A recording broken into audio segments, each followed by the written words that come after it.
हाँ, श्रीमद् भागवतम का प्रथम स्कंद के ऊपर चर्चा कर रहे हैं।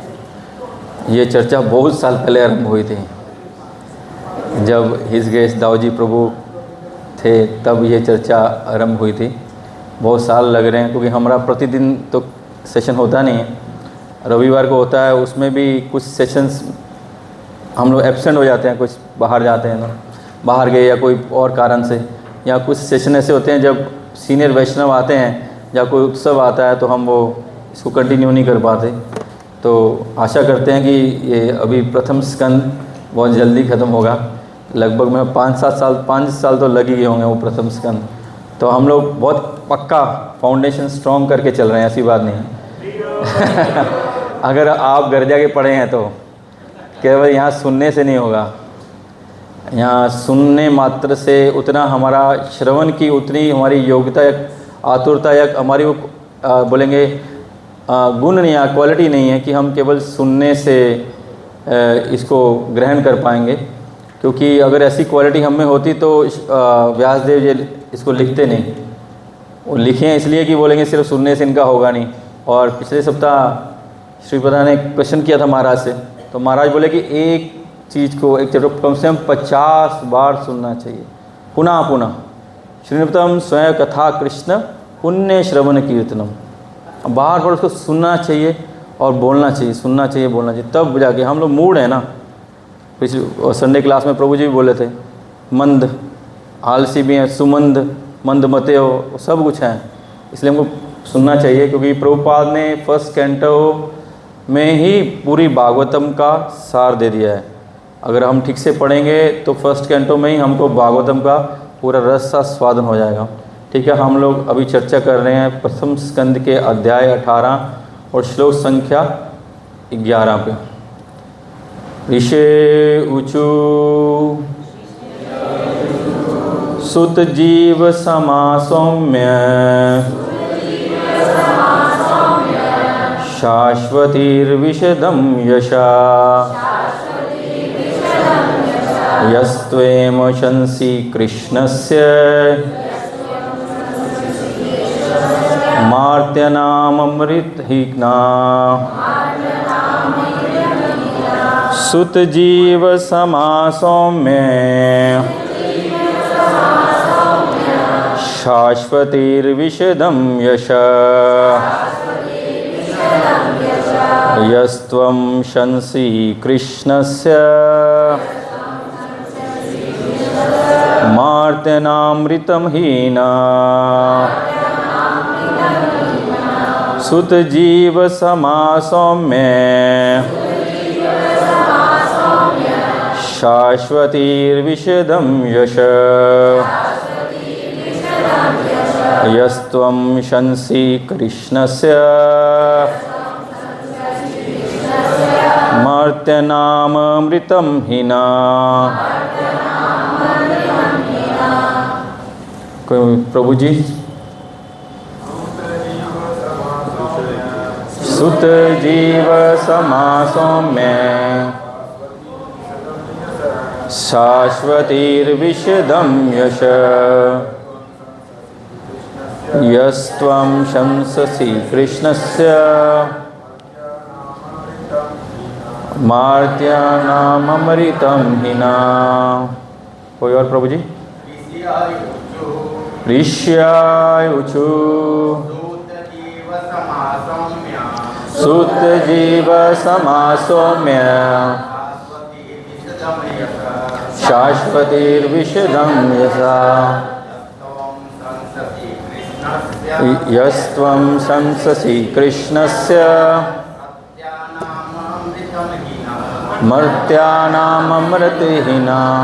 इधर देवियों में, माता जी लोग में ऋष्याऊचु सुत जीव समा सौम्य शाश्वतीर्विशदं यशा यस्त्वं शंससि कृष्णस्य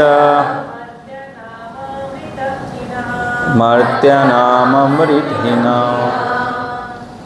एक माता जी और ऋष्यावचु सूत Aditya Adinath mic mic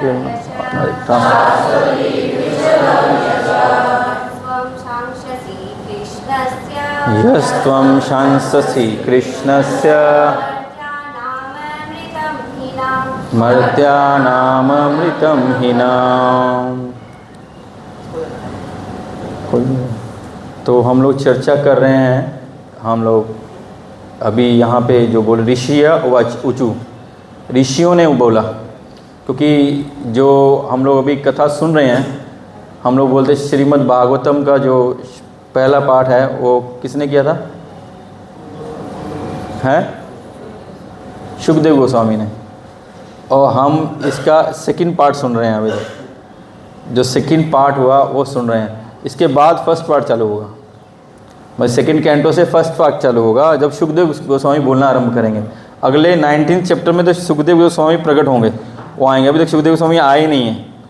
first अभी सुत गोस्वामी बोल रहे हैं। और सौनक आदि जो 88 ऋषि नैमिषारण्य के वन में थे, जहाँ वो ब्रह्मा जी के आशीर्वाद से वहाँ यज्ञ करने के लिए उपस्थित हुए थे, वहाँ सुत गोस्वामी आए।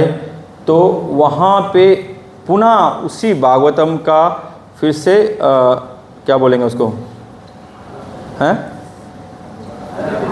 अब रेपिटेशन हुआ और दोबारा से भागवतम वहाँ पे फिर से बोली गई। इस दोबारा भागवतम हो रही है।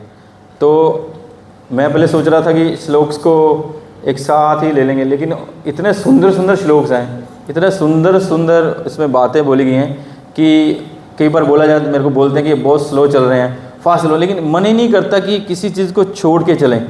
इतना सुंदर प्रश्न हो रहे हैं यहाँ, जो चर्चा हो रही है, और जो प्रभुपाद ने इतना सुंदर पर्पट लिखा है कि ऐसा उसको एस्केप करके निकल जाएं, वो मन अंदर में ग्लानि सी होती है कि हम क्यों छोड़ के जाएं, हमको कौन सा जल्दी है। और जो उपलब्धि है वो तो भागवतम के किसी श्लोक से भी हो जाएगी। हमने भागवतम को स्वीकार किया, हम अगर भागवतम को श्रद्धा से श्रवण कर रहे हैं, पठन कर रहे हैं, तो ऐसा नहीं कि भागवत कंप्लीट होगी तभी हम परीक्षित हमारे को ना आगा के डसेगा और हम भगवंत धाम जाएंगे, ऐसा नहीं है। अगर हम पहले भी, अगर हमारा श्रद्धा होगी, विश्वास होगा उसमें, तो हम पहले भी अगर जाना पड़ा तो पहले भी भगवत धाम भी जाएंगे। तो ऐसा नहीं कि कंप्लीट होने में जाएंगे। ये हमको और अपॉर्चुनिटी, परीक्षित मारे तो पूरा कंप्लीट किए हम, अगर हमको टाइम हमारा ख़त्म हो गया हम पहले भी जा सकते हैं, लेकिन हमारी श्रद्धा दृढ़ होनी चाहिए और हमारे आचार्य जो बोल रहे हैं उसके ऊपर हमारा फोकस होना चाहिए उसका, ताकि ये श्रीमद् भागवतम का श्रवण हो रहा है तो ये इसलिए नहीं हो रहा कि हम केवल सुने और फिर इस कौन से इस कौन में निकल जाएं, वो नहीं, कि हम अपने जीवन में पालन करें इसका, तभी वास्तव में हमारे जीवन का उद्धार होगा। नारायणं नमस्कृत्यं नरं चैव नरोत्तमं देवी सरस्वती व्यासं ततो जयमुदीरे नष्टप्राय भद्रेषु नित्यं भागवत सेवया भगवती उत्तम श्लोके भक्तिर्भवती निष्ठकी। कृष्णाय वासुदेवाय देवकी नंदनाय च नंदगोपकुमाराय गोविंदाय नमो नमः। सच्चिदानंद विग्रह कृष्ण अक्लिष्ट कारणे नमो वेदांत वेदाय गुरुवे बुद्धि साक्षिणे गुरुवे गौरचंद्राय राधिकाय तदालय कृष्णाय कृष्ण भक्ताय तद्भक्ताय नमो नमः। अजानुलंबितो भुजो कनकावदातो संकीर्तन को पितरो करुणावतारो।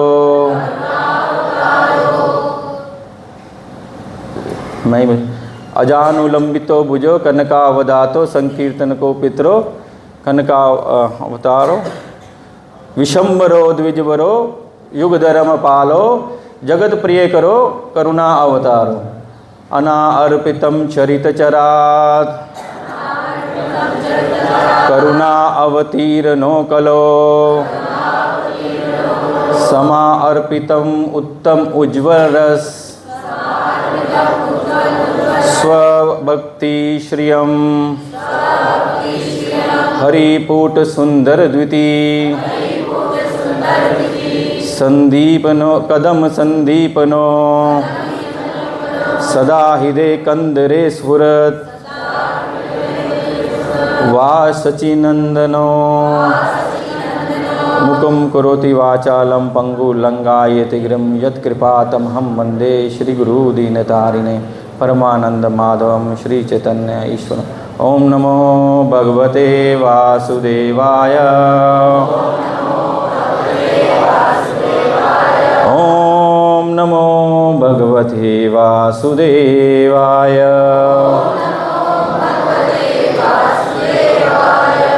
ओम नमो भगवते वासुदेवाय।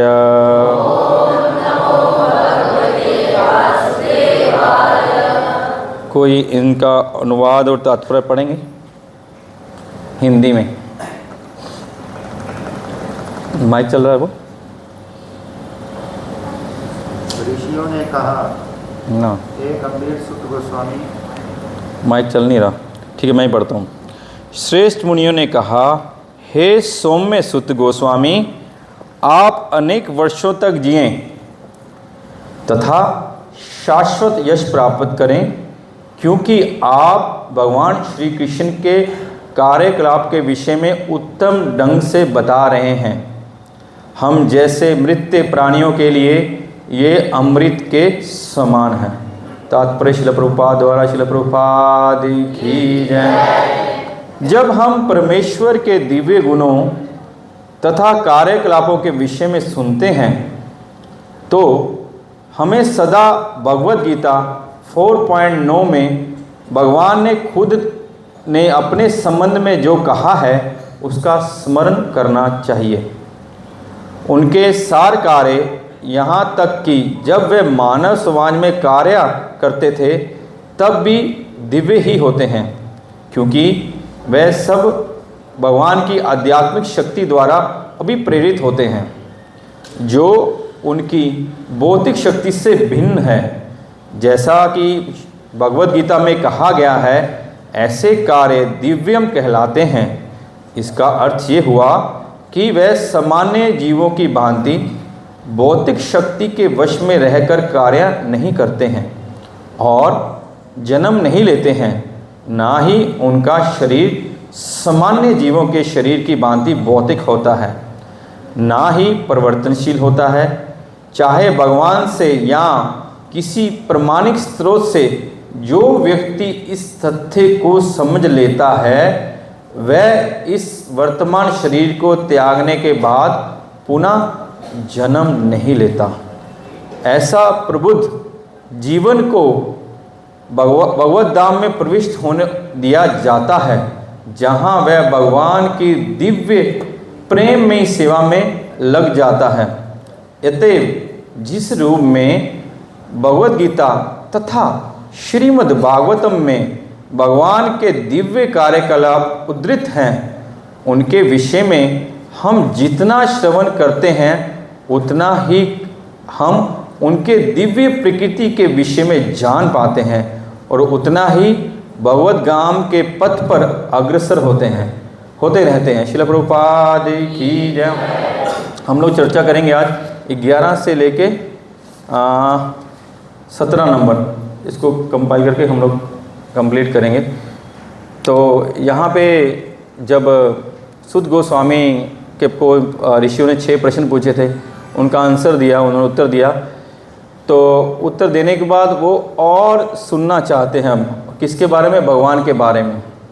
क्योंकि भगवान की जो कथा है, यहाँ क्या बोला जा रहा है कि जो भगवान की कथा है, भगवान की लीलाएं हैं, भगवान का जो नाम होता है, भगवान का रूप नाम गुण लीलाएं, भगवान का धाम, भगवान के पार्षद, भगवान के भक्त सब ही क्या बोलेंगे, अमृत में हैं।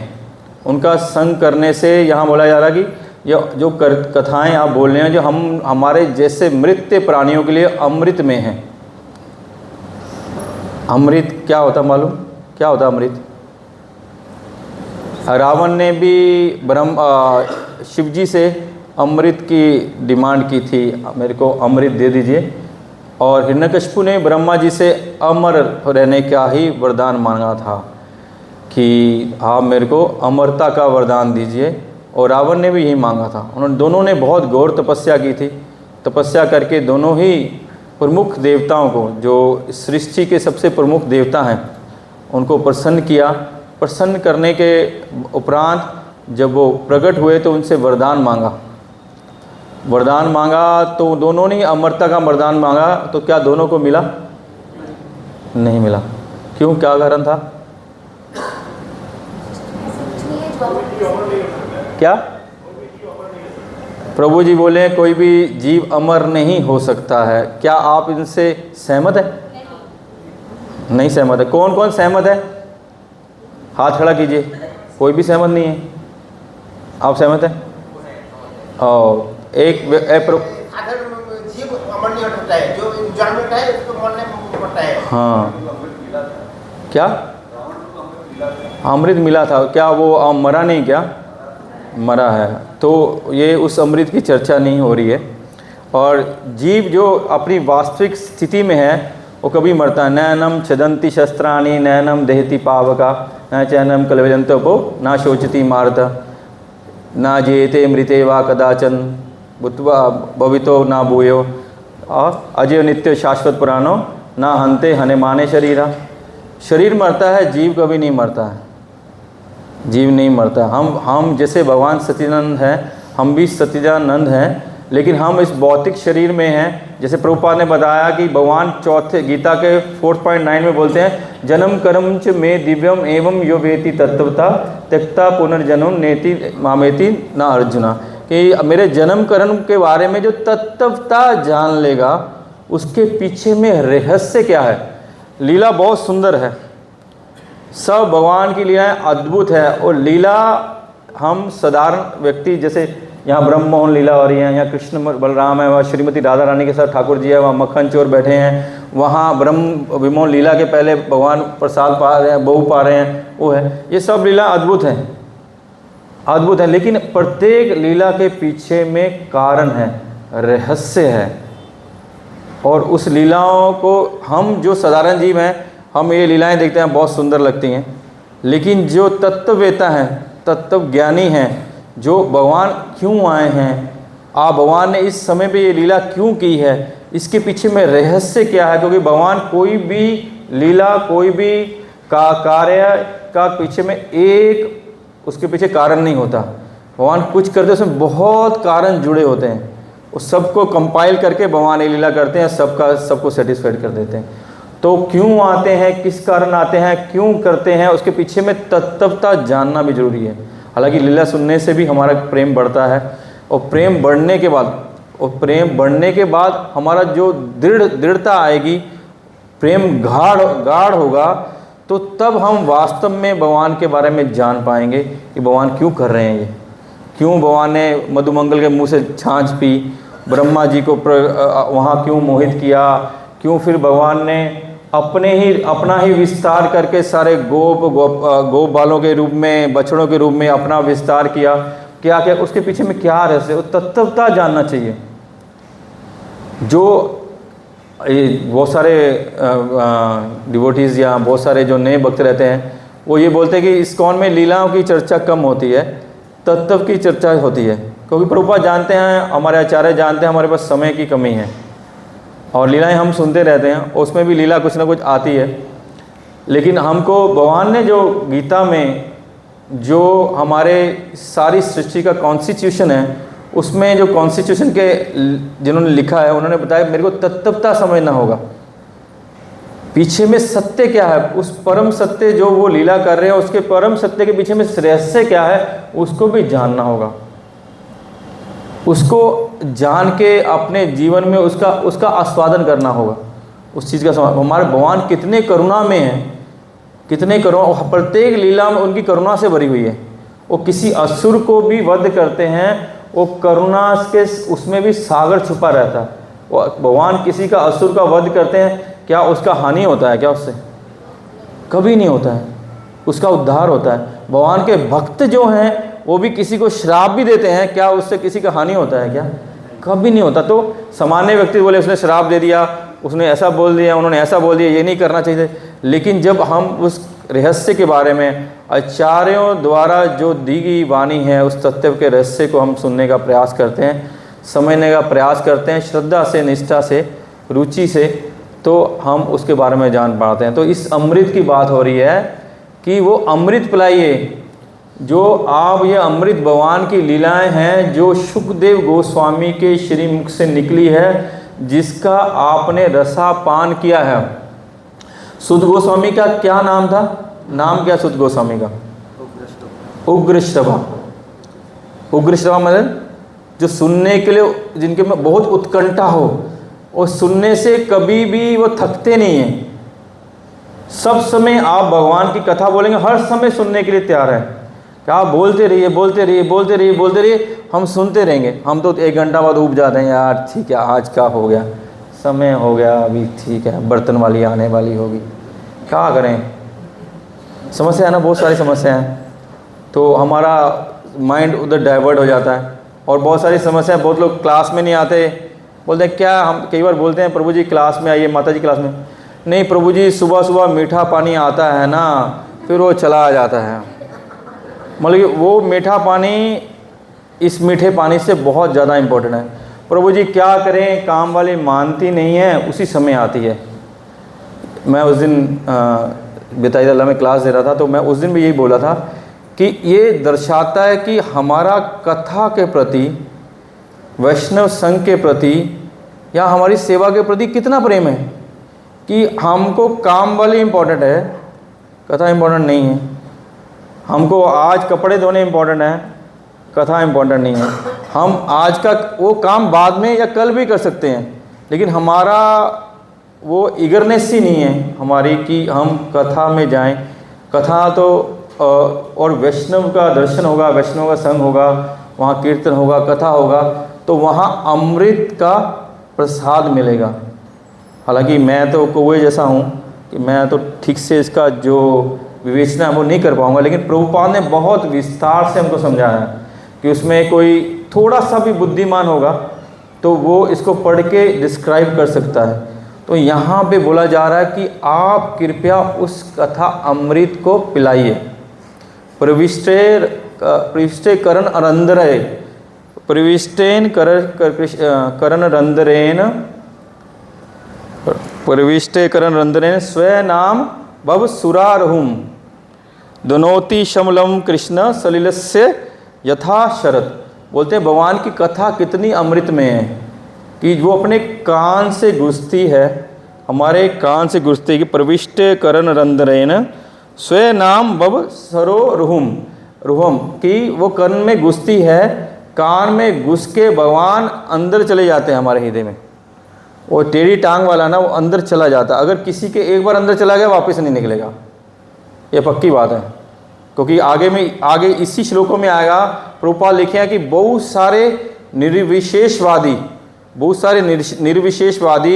भक्त हुए हैं जो बाद में सगुण साकारवादी बन गए हैं। लेकिन कहते एक भी आप एग्जाम्पल नहीं दिखा पाएंगे जो सगुण साकार रूप के भक्त हैं, वो निर्विशेषवादी हो गए। क्योंकि वो तो ब्रह्म ज्योति की उपासना करते हैं, जब भगवान को शून्य मानते हैं, भगवान के वास्तविक रहस्य को जानते नहीं। लेकिन जब वो उसका आस्वादन एक बार कर लिए, अगर भगवान बाई चांस उनके हृदय में घुस गए, फिर भगवान निकलेंगे नहीं।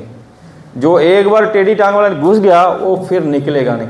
ये हमारा जो आचार्य इन्होंने दिया कि हम जो अगर ये सुनेंगे, क्या करते भगवान, भगवान कान के माध्यम से अंदर घुस जाते हैं और कपड़ा लेते, कपड़ा स्कॉच ब्राइट और विम बार या स्कॉच ब्राइट विम बार लेते हैं, बैठ के वहाँ पे हम हरे कृष्ण कृष्ण कृष्ण हरे हरे, हरे राम राम राम हरे, वो बैठ के क्या करते, घिसते हैं। लिखा है दनोति श मलम कृष्णा, कि कृष्ण हमारे अंदर का जो मल है उसको धोते हैं, हमारे हृदय में जो मल है उसको धोते हैं। कौन? स्वयं कृष्ण धोते हैं।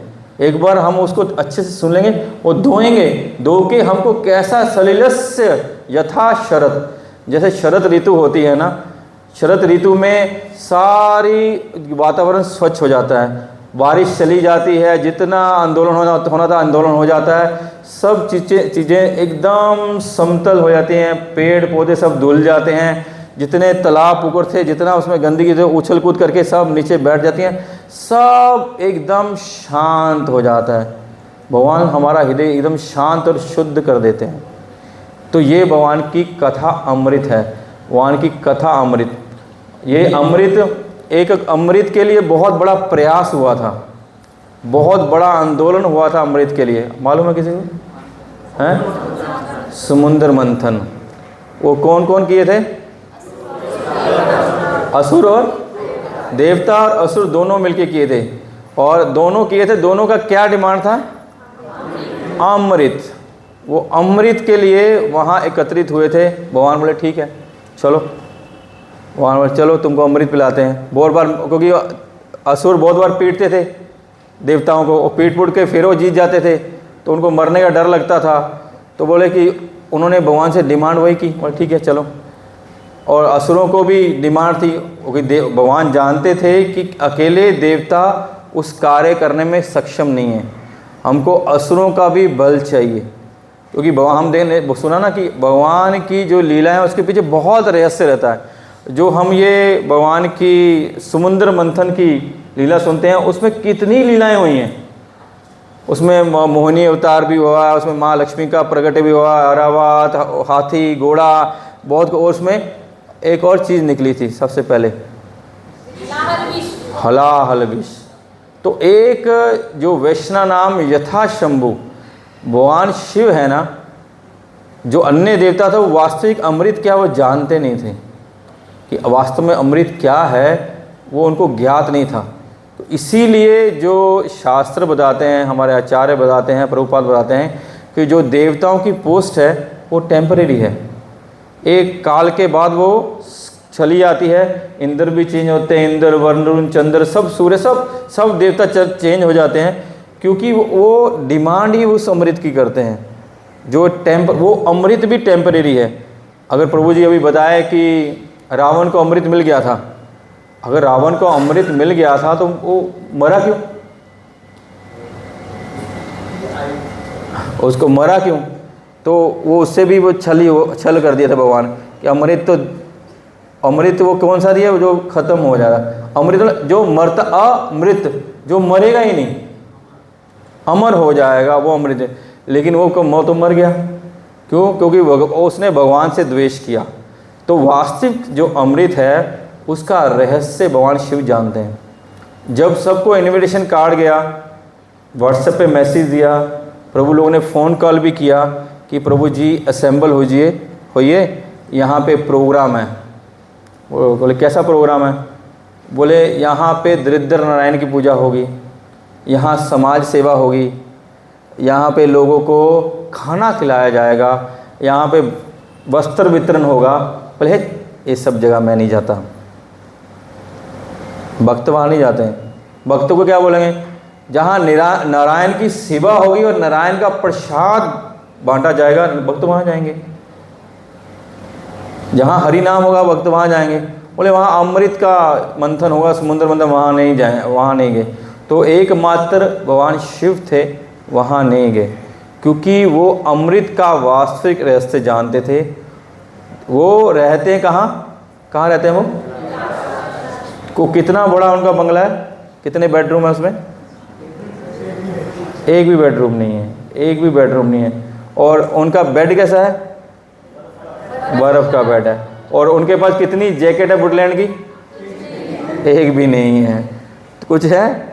और वो क्या, कौन सी कॉस्मेटिक, लैक्मी लगाते हैं, फेयर एंड लवली क्या लगाते हैं? शमशान की भस्म लगाते हैं। और उनके गले में कौन है? और उनके साथ संगी साथी कौन है? ऐसी सिचुएशन में रहते हैं, लेकिन वो करते क्या हैं? सब समय हरे कृष्ण कृष्ण कृष्ण हरे हरे, हरे राम राम राम हरे हरे। वो यही कार्य करते हैं जिस कार्य के लिए यहाँ ऋषिगण बोल रहे हैं कि आप कथा करिए, हमको भगवान के कथा अमृत का पान कराइए, क्योंकि भगवान का जो कथा है वो अमृत है, अमृत।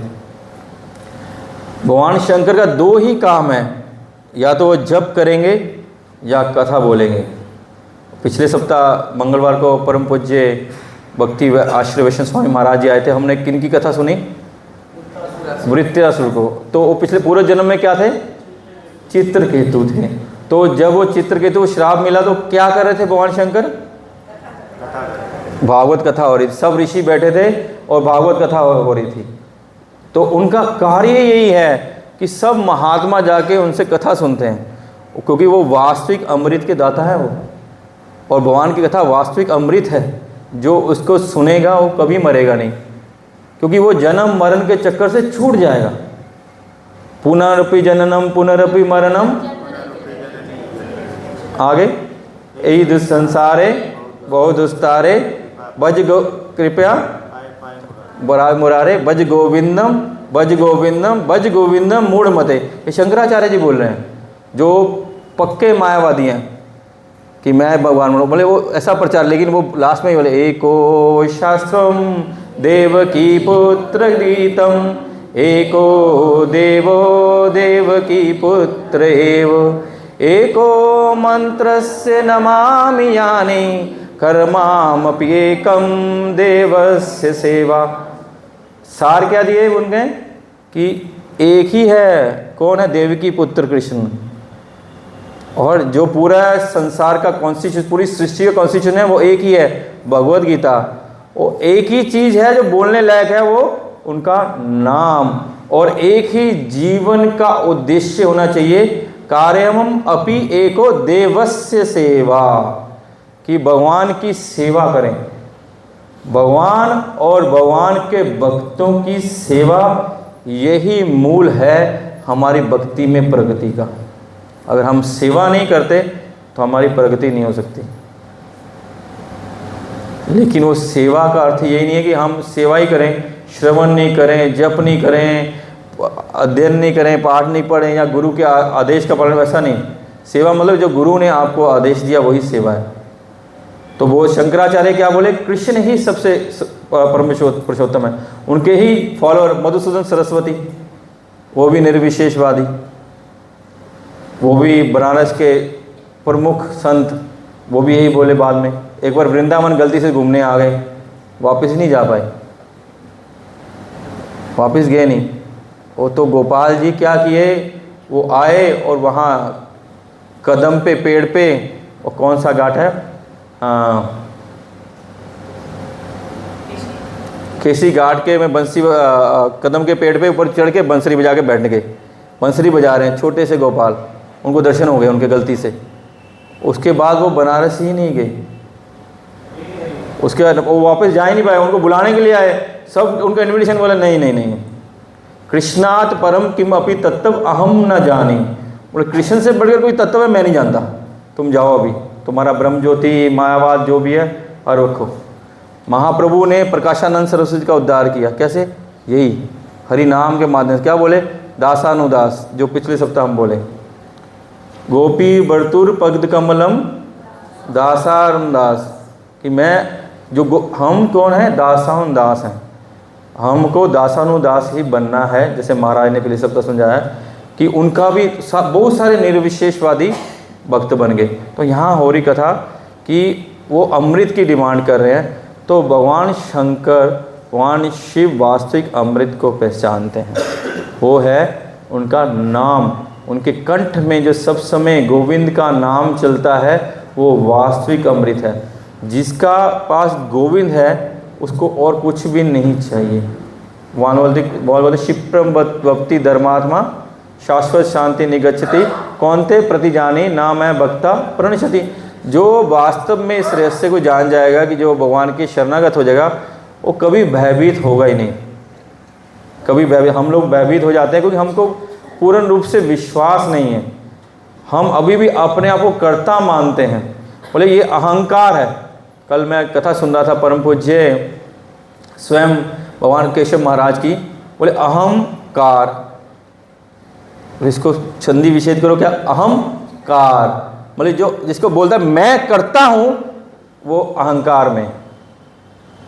उन्होंने बहुत सुंदर 3 बातें बताई कि भक्त कैसा होता है, जो वास्तव में देने कैसा होता है कि वो कभी अहंकार, वो कभी नहीं बोलेगा मैं करता हूँ।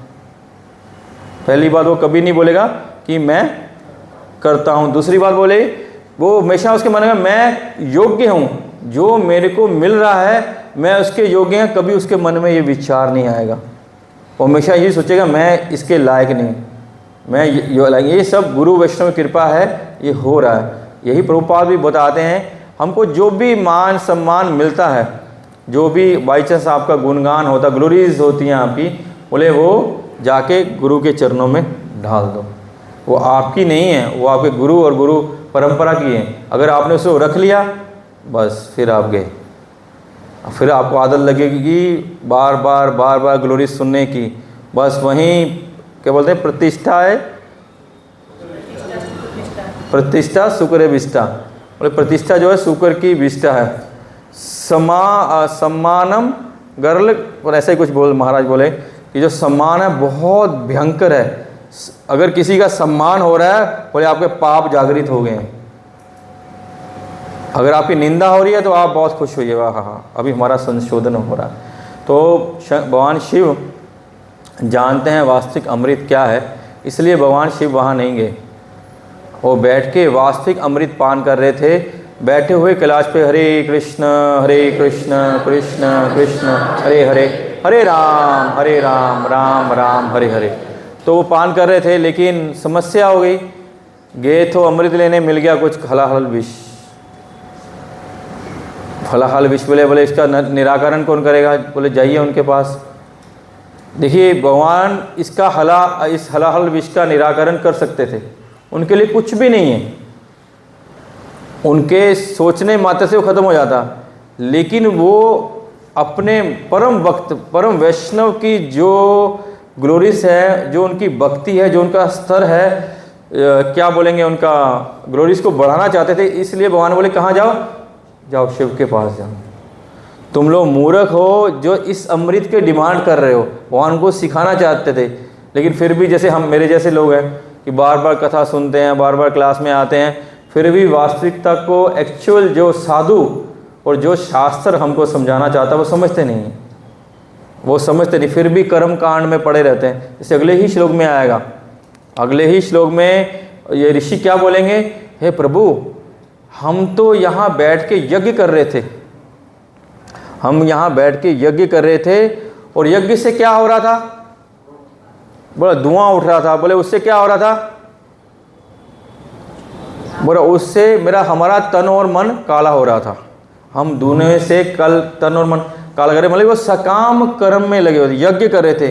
रूपाल लिखते हैं कि यज्ञ जो है वो कलयुग में, जो ये अग्नि यज्ञ है ये प्रिस्क्राइब नहीं है। कलयुग में क्या है? यज्ञ यज्ञ संकीर्तनो प्राय यजंती ही सुमेधसाम, कि जो बुद्धिमान लोग होंगे ना तो इस यज्ञ में पार्टिसिपेट नहीं करेंगे। कौन से?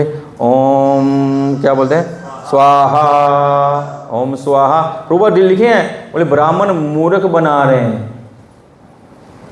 बोले ब्राह्मण सक्षम नहीं है, उनके पास जो विधि है वो सक्षम नहीं है, जो हमारे पास सामग्री है वो उत्तम नहीं है, तो हम यज्ञ करेंगे और यज्ञ का फल भी निश्चित नहीं है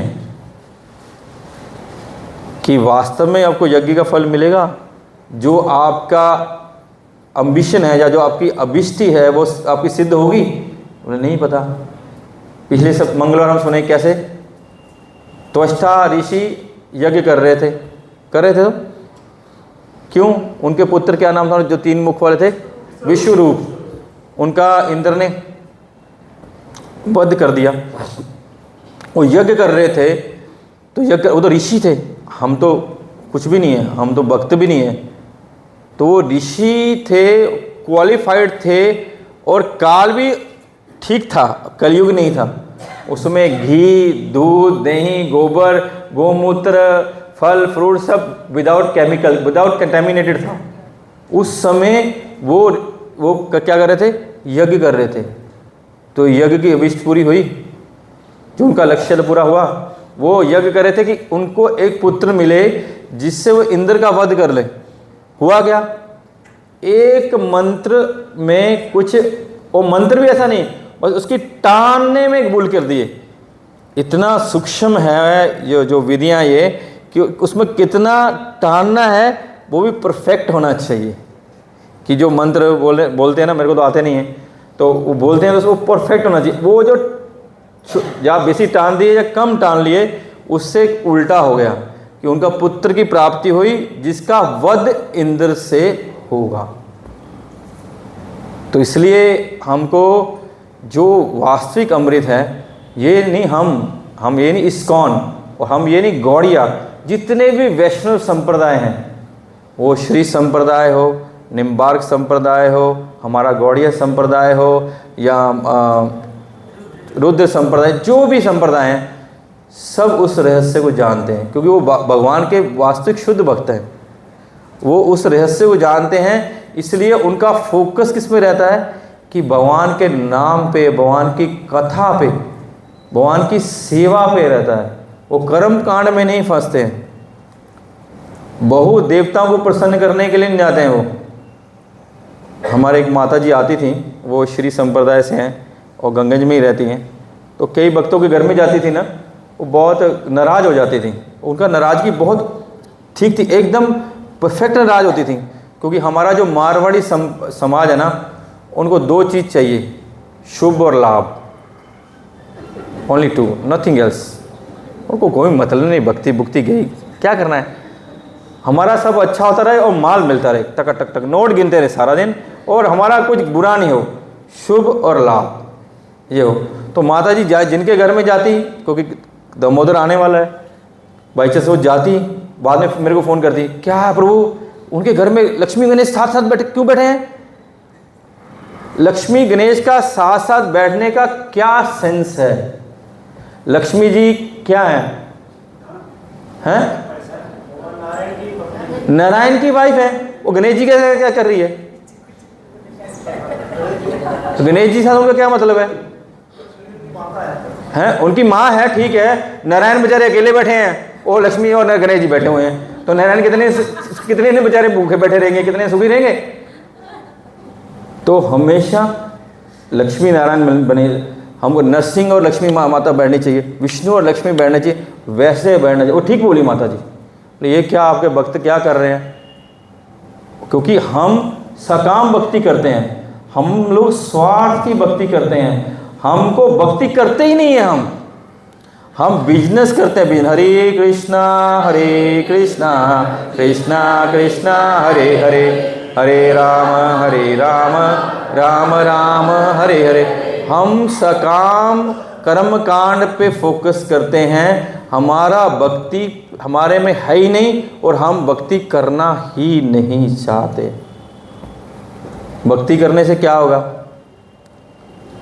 वासुदेव भगवती भक्ति योग प्रयोजिते जनत आशु ही वैराग्यम ज्ञानम च अहेतुकीम, जनत आशु ज्ञानम वैराग्यम च अहेतुकीम। वैराग्य हो जाएगा। हमको वैराग्य चाहिए नहीं, हमको तो ऑपुलेंस चाहिए। 10-20 बंगले हों, 20-50 मर्सिडीज हो, 1-2 हेलीकॉप्टर भी हो जाए तो अच्छा है। तो और मोदी को बेकार बैठा रखा है, हम अगर प्राइम मिनिस्टर बन जाएं तो ज़्यादा बेटर रहेगा, we are more qualified than him. तो हमको ऐसा हमारा विचार रहता है कि हम स्वार्थ और बिजनेस करते हैं, हम बिजनेस करते हैं, तो वैसे ही भक्ति हम चाहते हैं, वैसे ही हम डिमांड करते हैं। प्रभु जी जन्मपत्र है, ये देखिए तो क्या ग्रह दिख रहे हैं और क्या उपाय करें, मेरा बच्चे का बिजनेस नहीं चलता, बिजनेस चल जाए, हमारा बच्चा वास्तव में मनुष्य बन जाए या भक्त बन जाए, हम कभी नहीं पूछेंगे। वास्तव में भक्त बन जाए, मनुष्य बन जाए, कभी नहीं पूछेंगे। हम पूछेंगे इसकी नौकरी कैसे लग जाए बढ़िया सी, और इसको छोकरी कैसे बढ़िया सी मिल जाए। बस छोकरी बढ़िया से मतलब बड़े घर की मिल जाए, दहेज में गाड़ी बंगला सब आ जाए, टेंशन फ्री हो जाए, और एकलौती है तो और बढ़िया, इधर का माल भी अपना उधर का माल भी अपना, दोनों तरफ अपना हो जाएगा। तो ऐसा चिंतन रहता। तो ये बोल रहे हैं ऋषि कि प्रभु जी हम तो ये यज्ञ कर रहे थे, लेकिन आपने जो अमृत पाद पद्मम अश्वम मधु, जो भगवान के चरणों का अर्क, जो शहद रूपी अमृत हमको पिलाना आरंभ किया है, कृपया उसको पिलाते रहिए, इसको रोकिए मत। तो शिवजी भगवान शंकर जानते हैं अमृत क्या है। वैष्णव नाम यथा शंभु, वो परम वैष्णव है, और वैष्णव कभी भी हमको कर्म कांड में नहीं फंसाएंगे। और कई बार हम लोग बोल देते हैं ये मत कीजिए वो मत कीजिए, बोले ये लोग बहुत टोकते हैं, इस्कॉन वाले बहुत गड़बड़ हैं, ये लोग बहुत टोकते हैं। आपके बच्चे की वास्तविक भलाई तब होगी जब आप भागवत को जान लेंगे, आप भक्ति को जान लेंगे, तब जाके वास्तविक उद्धार होगा, हमारा भी हमारे परिवार का भी। लेकिन हम लोग बहुत से कर्म कांड में ऐसे लगे हैं। वैसे तो प्रभुपाद बोलते हैं जब तक हम शुद्ध नहीं हो जाते हम कर सकते हैं, लेकिन जब जो शुद्ध भक्त हैं उनको इस कर्म कांड से कोई लेना देना नहीं है। ये उपवास रखना, वो उपवास रखना है, ऐसे करना है, कोई सेंस नहीं। भक्तों को जब हमने श्री कृष्ण ईश्वर परम कृष्ण सच्चिदानंद विग्रह अनादि राधे गोविंद सर्व कारण कारणम, हर कारण के कारण वो हैं, हर बलम बलवतम चाहम, जितना सृष्टि में बल है वो भगवान देते हैं। बुद्धि बुद्धि मतम अस्मिन, जो बुद्धि है भगवान देते हैं। किसके पास कोई भी क्षमता है, कोई भी योग्यता है, कोई भी गुण है, वो कहाँ से आता है? तो देवताओं के पास कहाँ से आता है? ये हम सुनते हैं, समझते नहीं हैं। क्या हमारे पास इतना समय है कि हम इस जन्म के बाद स्वर्ग जाएंगे, स्वर्ग का टाइम पूरे हुए, भू लोग, भंवर लोग, स्वर लोग, महर लोग, जन लोग, तप लोग, ब्रह्म लोग, ऐसे जाएंगे क्या? ऐसा जाना है क्या? और वहाँ से वापस गिर नहीं जाएंगे, ऐसा कोई गारंटी है क्या? तो हम इस प्रोसीजर में क्यों फंस रहे हैं? जब हमको दे रहे हैं कि आपको हम आप लोग होटल्स में जाएंगे ना, एक कार्ड मिलता है, वो जब रूम लेंगे वहाँ एक कार्ड मिलेगा, उसको स्वाइप करेंगे तो लिफ्ट चलेगी। जब प्रभुपाद ने आपको कार्ड दे दिया कि आप टॉप फ्लोर के में आपका स्वीट है, आपका स्वीट बुक है वो टॉप फ्लोर में है, तो आप एक कार्ड लगाइए और टॉप फ्लोर में चले जाइए। और हम गधे की तरह एक फ्लोर चढ़ेंगे तो चढ़ना जरूरी है क्या? आप चढ़ेंगे, आप तो समझदार हैं, आप लिफ्ट में जाएंगे सीढ़ी में जाएंगे? तो यहाँ भी लिफ्ट में जाइए ना, सीधा हरे कृष्णा कृष्णा कृष्णा हरे हरे, हरे राम राम राम हरे हरे। प्रभु कितना समय है, कितने बजे तक बोलना है? समय है ना? 1 बजे तक चलेगा या 12:30? ठीक है, 1 बजे तक चलने दिए, तो क्योंकि मेरे को डांट पड़ती है। तो भगवान शंकर के पास आए, बोले प्रभु जी आप आए नहीं, आपको बहुत इनवाइट किया था। बोले नहीं, मेरे को थोड़ा काम था, बिज़ी था मैं। बोले प्रभु जी थोड़ा समस्या आ गया। बोले बताइए क्या समस्या है? क्या समस्या है? बोले वहाँ थोड़ा जा हम जिस मोटिव से गए थे, मोटिव नहीं, उल्टा मोटिव हो गया। बोले ठीक है, क्या करें? बोले वहाँ थोड़ा हाल विष निकल आया। बोले क्या करूं? बोला आप पी लीजिए। बोले कितने स्वार्थी हैं देवता, बोले हम अमृत पिएंगे, आप जहर पी लीजिए। और हम लोग इनकी ही पूजा करते हैं। हम ऐसा नहीं, हमको देवताओं का सम्मान करना है, उनका आदर करना है, उनको प्रणाम करना है। देवता भी हमको भगवत धाम भेज सकते हैं, भगवान की भक्ति में लगा। क्योंकि देवता कौन है? देवता वो भक्त हैं, हम में से जो भक्त होंगे वो भक्त हैं जो सकाम भक्ति करेंगे, जो भक्ति करेंगे लेकिन सकाम भक्ति करेंगे, भगवान को देवता बना देंगे, भगवान को देवता बना देंगे। लेकिन देवता बना वो जैसे बलि महाराज अभी इंद्र बनेंगे ना, फिर वो वापस आएंगे और फिर से वो अपनी कंप्लीट करके फिर भगवत धाम जाएंगे, या वो वहाँ से भगवत धाम जाएंगे। तो जो पार्ट में जाना चाहता है, मतलब रुकते रुकते भगवत धाम जाना चाहता है, वो सकाम भक्ति कर सकता है। उनको अलग अलग डेस्टिनेशन में घुमाया जाएगा कि यहाँ से आपको अमेरिका ले जाएगा, वहाँ से फिर आपको लंदन में उतारा जाएगा, फ्रांस में उतारा जाएगा, वहाँ उतारा जाएगा, फिर आपको अमेरिका पहुँचाया जाएगा। या जो डायरेक्ट जाना चाहता है वो हमको सकाम भक्ति से दूर रहना चाहिए, अवॉइड करना चाहिए कि हम सकाम, हम लोग सबसे बड़ी सकाम भक्ति पता है कब करते हैं? जब हम जप करते हैं तो हमारा डिमांड्स कितनी रहती है, हमारा मन कहाँ जाता है, वो यार वो माल तो आया नहीं, हरे कृष्णा कृष्ण कृष्ण हरे हरे, हरे राम राम राम, यार इसमें लॉस नहीं हो जाए यार। तो हमारा दिमाग माना था, तो उसका नाम चिंता मणि कृष्ण चैतन्य रस विग्रह, कि हम नाम लेते हुए जो चिंता करेंगे वो ही हमारा पूरा होगा। इसीलिए हमारा अभी तक उद्धार नहीं हो रहा।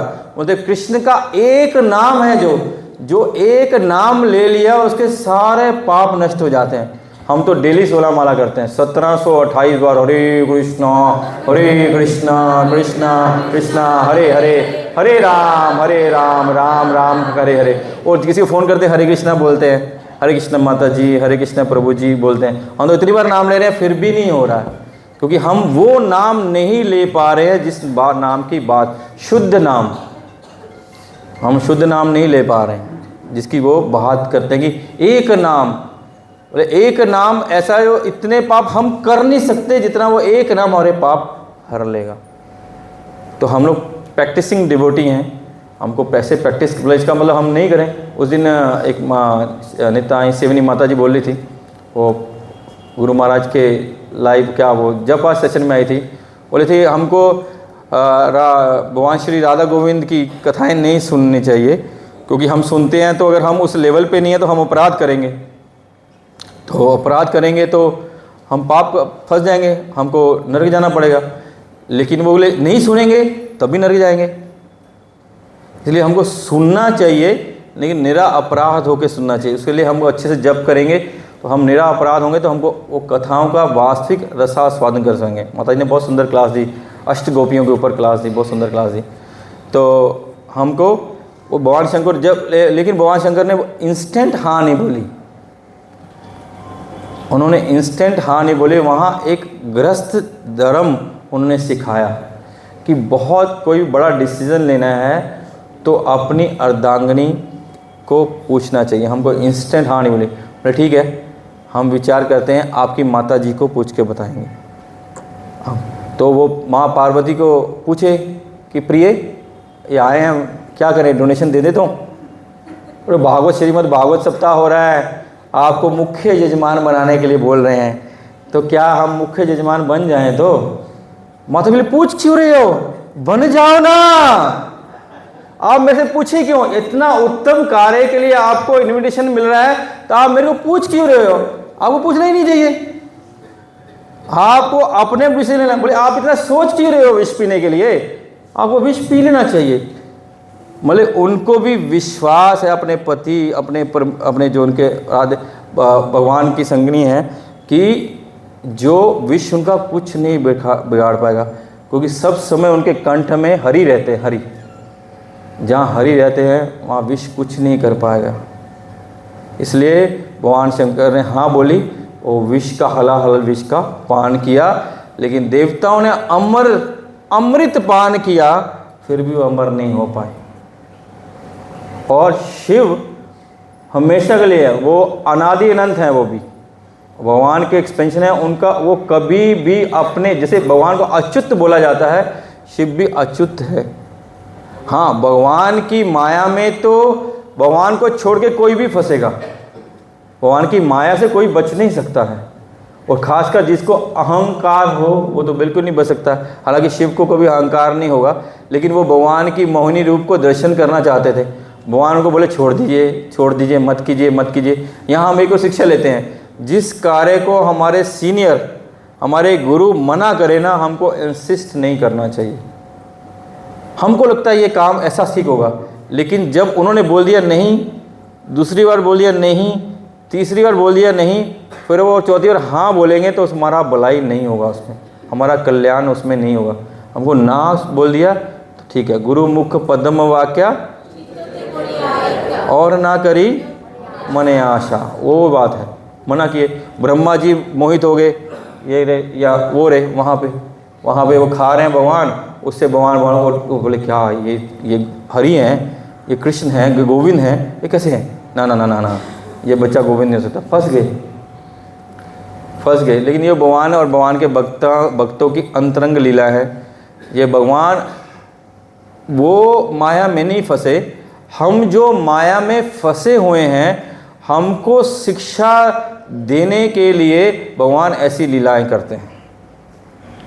वैष्णव कार्य क्या बोलते हैं, वैष्णव कार्य क्रिया मुद्रा विज्ञ ना बुझाए।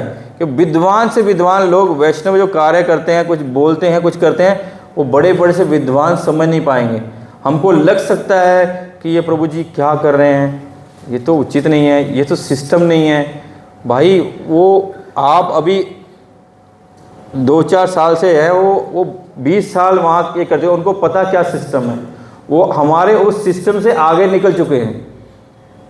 हमको लगेगा वो ऐसा कर रहे हैं, तो हमको वो उनके दोष नहीं देखने चाहिए, उनके उस चीज़ों को फोकस नहीं करना चाहिए। जैसे महाराज बोले, पिछली बार किसी ने क्वेश्चन किया था, क्या आपको किसी ने ऑथराइज़ किया है क्या उसके अवगुण देखने के लिए या उसके दोष देखने के लिए, उसका संशोधन करने के लिए? वो गुरु देख लेंगे, उनके जो अथॉरिटी है वो देख लेंगे, तो हमको नहीं देखना चाहिए। फिर भी हमको बार बार अगर चिंतन होता है तो हमको उनके अथॉरिटी को बोल देना चाहिए कि मेरे को ऐसा लग रहा है प्रभु जी, या मेरा संशोधन कीजिए, उनका संशोधन कीजिए, दोनों में से एक किसी का संशोधन होगा। तो यहाँ पे अमृत की बात हो रही है, हम फिर ट्रैक से कहीं चले जाते हैं।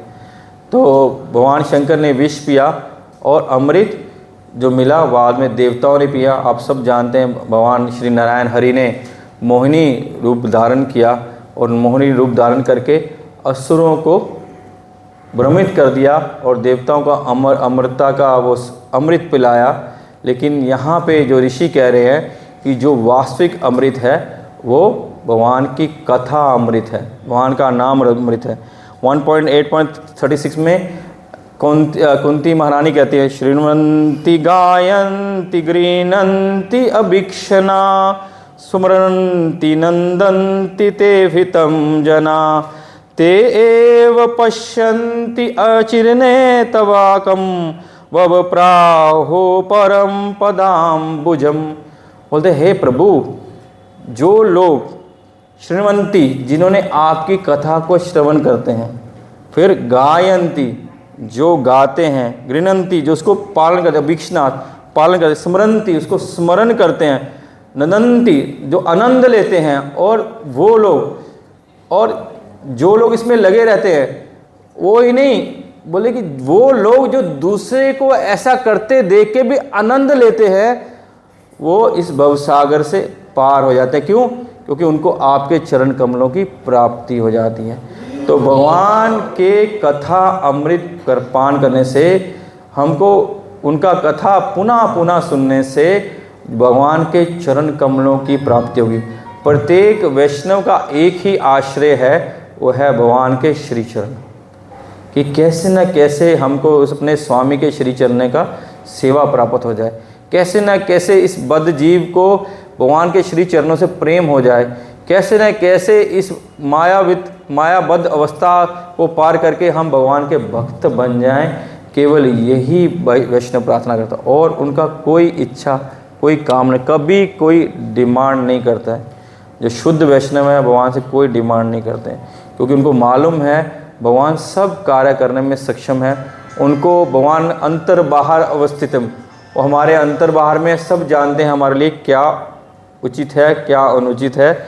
इसलिए जो हमको पुनः पुनः भगवान की कथाओं का श्रवण करना होगा। विदंसी सर्व अभद्रानी विदनोति सुहृतम सताम। भगवान की कथाओं को पुनः पुनः सुनने से क्या होगा, हमारा हृदय स्वच्छ हो जाएगा। सुहृतम सताम, हम विमल हो जाएंगे, निर्मल हो जाएंगे। निर्मल मन जन कपट छल छिद्र, हाँ निर्मल। हमको अपने मन को, अपने चित्त को, अपनी बुद्धि को निर्मल करना है।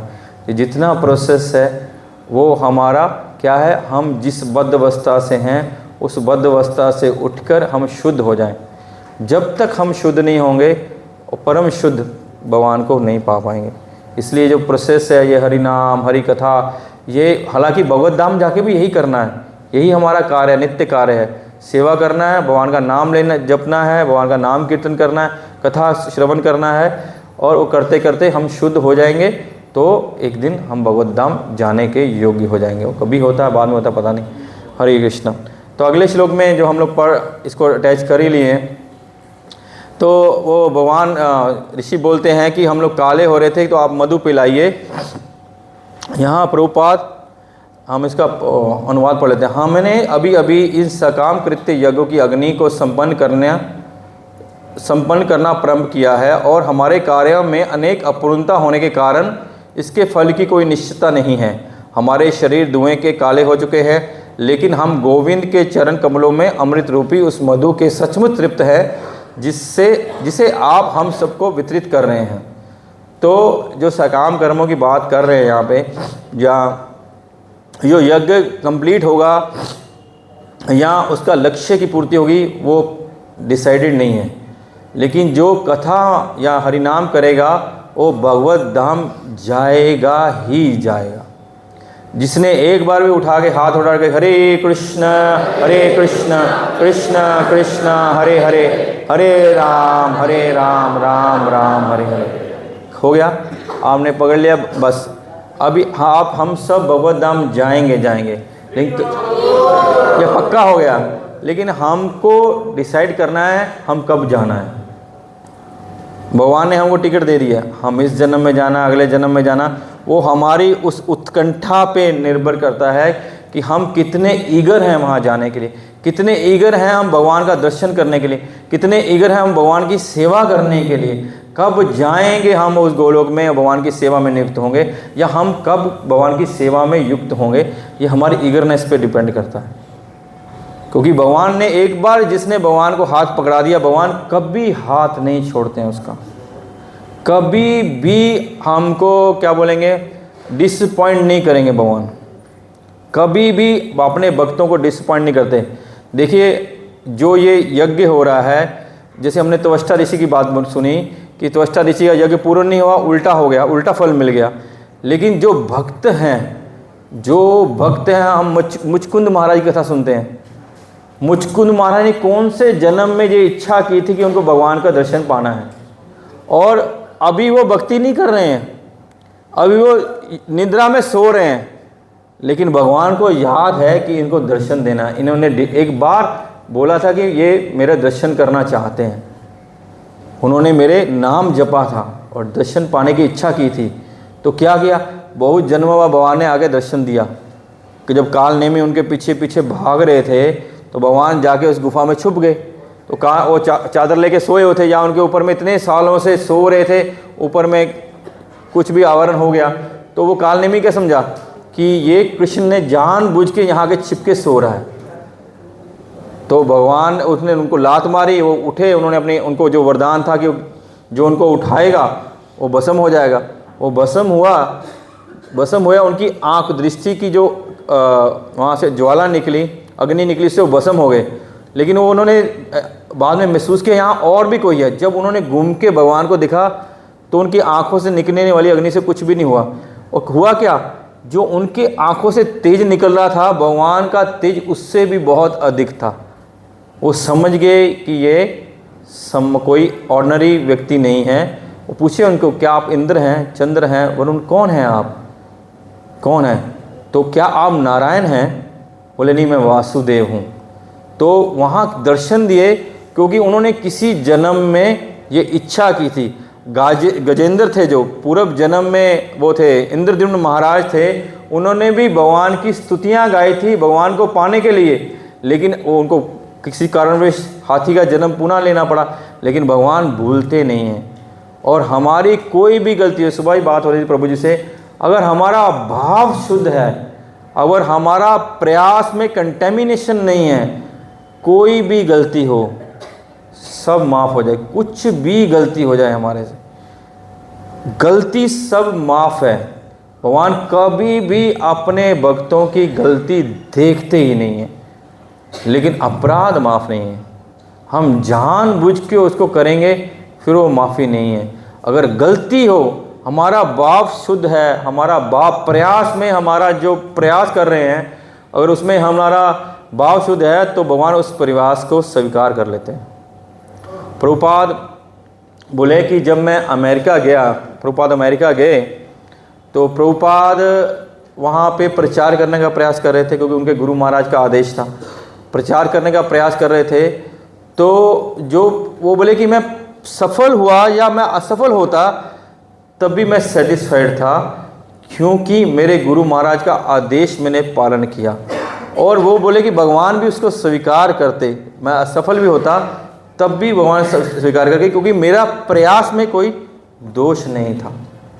तो हमारा जो हम सफल हों या विफल हों उससे बहुत बड़ी बात नहीं कि हमको लगे कि हमको कोई भगवान दर्शन देने नहीं आए अभी तक, या हम अभी तो भागवतम के श्लोक जानते नहीं हैं, हम गीता के श्लोक जानते नहीं हैं। लेकिन अगर हम प्रयास हमारा ठीक है, देखिए जब भगवान श्री गौर हरि साउथ इंडिया जा रहे थे, तो साउथ इंडिया में जा रहे थे तो उनको रास्ते में एक ब्राह्मण मिला था, आपने सबने कथा सुनी होगी। और ब्राह्मण मिला था तो कुछ और ब्राह्मण उसके ऊपर हंस रहे थे क्योंकि वो जो ब्राह्मण था रो रहा था। तो महाप्रभु, वो तो भगवान है, साक्षात भगवान है, वो तो अंतर्यामी है, वो सबके हृदय में है, सर्वस्य चाम हृदय सन्निविष्टो, तो वो सबके हृदय में है, तो वो जानते हैं क्या है। तो भगवान उनके पास गए तो बोले कि तुम रो क्यों रहा हो और तुम पे हंस क्यों रहे हैं। बोले कि हंस रहे हैं कि मेरे को पढ़ना नहीं आता क्योंकि मैं गीता पढ़ नहीं पाता हूँ ब्राह्मण होके भी। कहते तू रो क्यों रहा है। कहते मैं रो इसलिए रहा हूँ कि जो सारी सृष्टि के स्वामी हैं, वो कितने करुणा में हैं, कितने भक्त वत्सल हैं कि अपने भक्त के लिए वो सारथी बनने को भी उपस्थित हो गए। भगवान गौर हरि ने उनको आलिंगन उसी समय अपने गले लगा दिया। कहते वास्तव में गीता का सार यही है, तुम ही गीता को समझता है, ये लोग गीता नहीं समझते। तो उसका ये गीता का तत्व ज्ञान हो गया कि भगवान कितने करुणा में हैं, और भगवान के जो भक्त हैं भगवान उनके लिए कुछ भी करने को तैयार है। तत्व ज्ञान हो गया कि भगवान बोलते सर्वधर्म परित्यज्य मामेकम शरणं व्रज अहम त्वाम सर्व पापेभ्यो मोक्षयिष्यामि मा शुचा।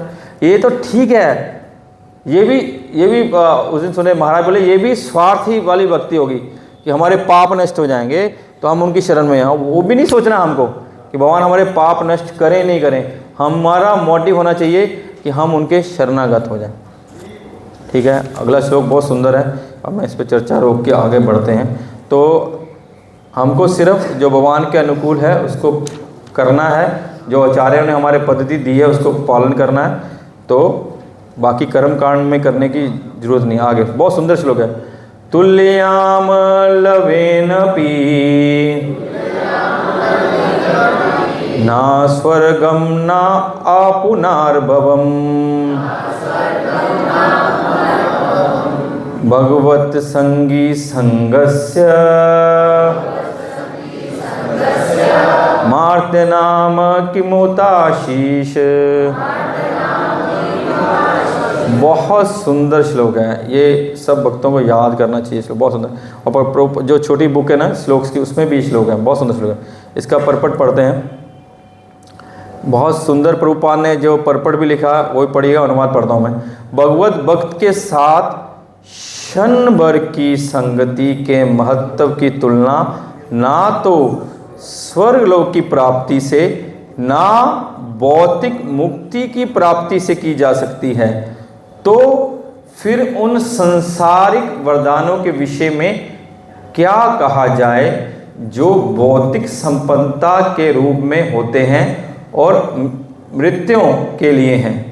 देखिए यहाँ पे ऋषि बोल रहे हैं क्या कि जो भगवान के भक्त हैं, जो भगवत भक्त हैं, उनके क्षण भर में लव मात्र, क्षण बहुत छोटा होता है, सेकंड का भी कुछ पार्ट होता है, सेकंड का भी कुछ पार्ट होता है कि उसका क्या होता है, एक सेकंड का 14वां हिस्सा, एक सेकंड का 14वां हिस्सा होता है। बोले अगर उतने भी भगवत भक्त संग से, भगवत संगी संगत से अगर उतना भी संग हमको शुद्ध भक्त का मिल जाता है तो हमारे जीवन की अभिष्ट सिद्धि हो जाएगी। इतना पावरफुल है भगवान के भक्तों का संग करना। बोलते कि क्या स्वर्ग को पाके क्या करेंगे, स्वर्ग को क्या पाके क्या करेंगे, और इस जन्म मृत्यु के छुटकारे से भी क्या करेंगे, और जो ये भौतिक संसार के कोई वरदान पाके भी क्या करेंगे।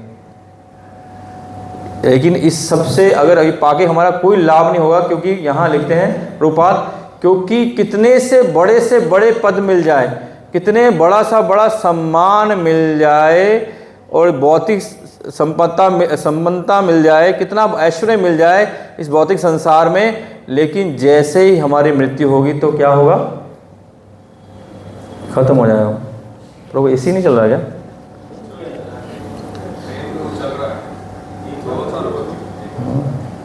तो वो समाप्त हो जाएगा, वो हमारे पास नहीं रहे। लेकिन भक्तों के संग से क्या होगा, भक्तों का अगर इतना छोटा सा संग भी मिलता है, अगर हमको उनकी कृपा मिल जाती है, उनकी करुणा मिल जाती है, तो हम हमेशा के लिए अमृत का पान करेंगे। हम भगवान की अनंत सेवा में, भगवान की जो ना ख़त्म होने वाली सेवा उसको मिल जाएंगे। देखिए कि हम बहुत सारी कथाएं सुनते हैं कि छोटे छोटे संग मिले। ध्रुव महाराज को कितनी देर के लिए नारद मुनि का संग मिला, कितनी देर के लिए, शायद 10-5 मिनट के लिए, शायद 10-5 मिनट के लिए संग मिला, और 10-5 मिनट में जो उन्होंने कृपा की उनसे भगवान मिल गए। वो तो जंगल जा रहे थे, भगवान की प्राप्ति के लिए भी जा रहे थे, भगवान को पाने के लिए जा रहे थे, लेकिन उनके पीछे में उनका उद्देश्य था, वो क्या था, उनका उद्देश्य भी सकाम था कि वो अपने दादाजी से भी बड़ा राज्य चाहते थे, वो अपने दादाजी से भी बड़ा राज्य चाहते थे, इसलिए जाना चाहते थे। लेकिन देखिए हमने पहले बात चर्चा की, सकाम कर्म भक्ति नहीं करनी चाहिए, और सकाम करने से हम फंस जाएंगे। लेकिन जो शुद्ध भक्तों के निर्देशन में, उनके क्या बोलेंगे उसको, उनके प्रशिक्षण में रहेंगे तो वो धीरे धीरे वो शुद्ध हो जाएंगे। भगवद गीता में भगवान बोलते ना, चतुर्विधा भजन्ते मान जनो सुकीर्तनो अर्जुना आर्त जिज्ञासु अर्थार्थी ज्ञानी च भरतऋषभ, कि 4 प्रकार के लोग मेरे पास आते हैं, जो अर्थार्थी, जो आर्थ हैं, जो दुखी हैं, जो जिज्ञासु हैं, जो पैसा, जिनके पास धन की कमी है, या जो ज्ञानी बनना चाहते, 4 प्रकार। लेकिन चारों प्रकार के भक्त शुद्ध हो सकते हैं, ये सकाम कर्मी हैं लेकिन शुद्ध हो सकते हैं कैसे, वैष्णव संग से। प्रभुपाद पर्पण में लिखते हैं ये 4 प्रकार के लोग आते हैं, लेकिन चारों प्रकार के लोग शुद्ध हो सकते हैं जब ये वैष्णव संग करेंगे, वैष्णव कृपा इनको मिलेगी तो ये शुद्ध हो जाएंगे। भगवान बोलते हैं, भागवत में बताते हैं, अकर्म सर्वकर्म वा अकाम सर्व काम मोक्ष काम वा उदारति तीव्रेन भक्ति योगेन युजते पुरुषम परम, कि भगवान का जो परम पुरुष की भक्ति, तीव्र भाव से भगवान परम पुरुष की भक्ति करता है, वो किसी भाव से भी आएगा, सब उसके अकाम आएगा तो भगवत धाम जाना उसका निश्चित ही है, सर्व काम आएगा तब भी भगवान निकाल देंगे। ध्रुव महाराज कामना के लिए गए थे भगवान। ध्रुव महाराज बोलते हैं, ध्रुव महाराज का एक श्लोक में बोलता हूँ, स्थाने अभिलाषा तपसी स्थितो अहम तवं प्राप्तवान देव मुनि गुहम कंचन वचिन्नम अविदिव्यरत्नम स्वामी कृतास्मिन् वरम न जाच। बोले स्थाने अभिलाषा, कि मैं एक पद की अभिलाषा में आपके पास गया था, लेकिन हुआ क्या, कहते मेरे नारद मुनि की कृपा से जो बड़े बड़े ऋषि मुनियों को आप दर्शन नहीं देते, आपने मेरे को दर्शन दे दिए। कहते मैं कांच मांगने गया था, अब मेरे को दिव्य रत्न मिल गया है। हे प्रभु, आपने इतनी कृपा की है, अब मेरे को और कोई वर नहीं चाहिए। ये है वासुदेव कृष्ण राम की भक्ति का फल, कि जो हमारी सारी अब हमको अभिलाषा सुने, अन्य अभिलाषिता शून्य ज्ञान कर्म आदि अनावृतम अनुकूलने कृष्ण अनुशीलन भक्ति उत्तमा।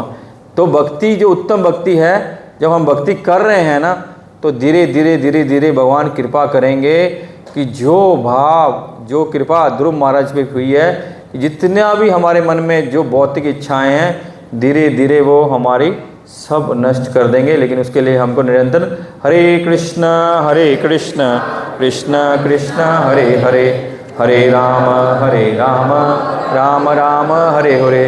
तो यहाँ बोले तुल्ययाम लवेन अपि ना स्वर्गम ना अपुनर्भवम, कि जो आपके भक्तों का संग कर लेता है, लव मात्र संग कर लेता, उसको और किसी चीज़ की इच्छा नहीं रहती। सारे उनकी इच्छाएं भौतिक इच्छाएं नष्ट हो जाती, केवल और केवल एक इच्छा रहती है कि कैसे न कैसे हम भगवान की सेवा में श्रीमती राधा रानी की कृपा प्राप्त करके उनकी सेवा में नियुक्त हो जाएं।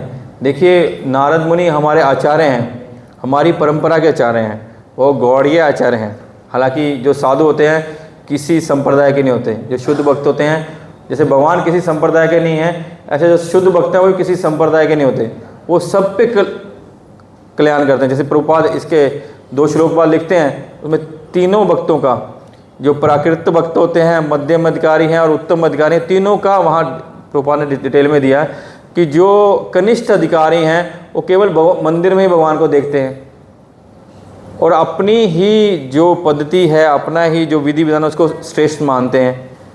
और जो मध्यम अधिकारी हैं वो क्या है, वो उसके गुण बताए जाते हैं कि वो भक्तों पे बहुत भक्तों का संग करते हैं, भक्तों पे करुणा करते हैं, सब समय भगवान का नाम लेते हैं। लेकिन जो उत्तम अधिकारी हैं वो हर स्थान में हर जगह में भगवान को देखते हैं। यो माम पश्यति सर्वम, यो माम पश्यति सर्वम सर्वम से मैं पश्यति, जो भगवान को सब जगह देखते हैं और सब चीज़ों में भगवान को देखते हैं। भगवान बोलते हैं ना मैं उनसे कभी दूर जाता हूँ, ना वो मेरे से कभी दूर जाते हैं। तो ऐसे उत्तम अधिकारी नारद मुनि जिस पे भी कृपा करते हैं, जिस पे भी नारद मुनि जैसे भक्त कृपा करते हैं, वो भी महाभागवत बन जाते हैं। तो कौन कौन है ऐसे भक्त जिन्हों पे नारद मुनि ने कृपा की? एक एक नाम बोलिए। हैं? व्यास देव जी, मृगारी, ध्रुव महाराज की बात होगी। ध्रुव मृगारी को क्या था? मृगारी तो वो था क्या, कसाई नहीं था वो, क्या बोलते, शिकारी था। वो तो शिकार करता था, वो अधमरा छोड़ देता था। जब वो जानवर तड़पते थे उसको अच्छा लगता था। बोले कितना उसका हृदय कठोर होगा, देखिए कितनी कठोरता बड़ी होगी कि एक जीव का खून निकल रहा है, वो तड़प रहा है, उसको देख के दूसरा आनंद ले रहा है। कितना भयंकर असुर है उसके अंदर में कि एक जीव को ऐसे देख के खुश हो रहा है। हम देख सकते हैं क्या? देख ही नहीं सकते कि वो तड़प रहा है, उसको काट के आदमरा करके वो खुश होता है। ऐसे असुर को भी उन्होंने एक मीटिंग में भक्त बना दिया। ऐसा भक्त जब वो पर्वत मुनि के साथ आए तो वो क्या कर रहा था? चींटियों को हटा रहा था, तो मेरे पैरों के नीचे चींटियों आके मर ना जाए, इतनी करुणा बढ़ गई उनमें। ये है भगवत संगी संगस्य, कि जिन्होंने भगवान का संग करते हैं। मतलब भगवान का संग करने का अर्थ क्या है? कि जो सब समय भगवान की कथा में आनंद लेते हैं, सब समय भगवान के नाम में आनंद लेते हैं, सब समय हरि उनके साथ ही रहते हैं। भगवान उनको कभी छोड़ते नहीं। निरापेक्षम मुनि शांतम निर्वैरिणम समदर्शिना अनुब्रजामि अहम नित्यम उयते अंग हरि रेणुबी। भगवान बोलते हैं जो ऐसे भक्त हैं निरापेक्षम, जो किसी से क्या बोलते हैं उसको, नहीं, हाँ, निरापेक्ष, एक्सपेक्टेशन नहीं, निरापेक्षम मुनि शांतम, जो मुनि, जो मन शांत है, निर्वैरिणम, किसी से वैर नहीं करते, निरापेक्षम मुनि शांत निर्वैरिणम समदर्शिना, जो सबको समभाव देखते हैं, उस ऐसे भक्तों के पीछे पीछे मैं डोलता हूँ और उनके चरणों से जो रज उड़ती है वो मैं अपने शरीर पे धारण करता हूँ। तो ऐसे जो भक्त हैं, जो भगवान ने जो भगवद गीता में गुण बताए हैं, 26 गुण बताए हैं, जो उसको धारण किए हुए हैं, भगवान सब समय उनके साथ रहते हैं, सब समय उनके हृदय में रहते हैं। प्रेमंजना चुरित भक्ति विलोचनैना संतन सदैव हृदयेषु विलोकयन्ति, सब समय अपने हृदय में धारण करके रहते हैं। प्रेमांजना चुरित भक्ति विलोचनैना संतन सदैव हृदयेषु विलोकयन्ति, यम श्याम सुंदर अचिंत्य गुण स्वरूपा गोविंदमादि पुरुषम तम हम ने।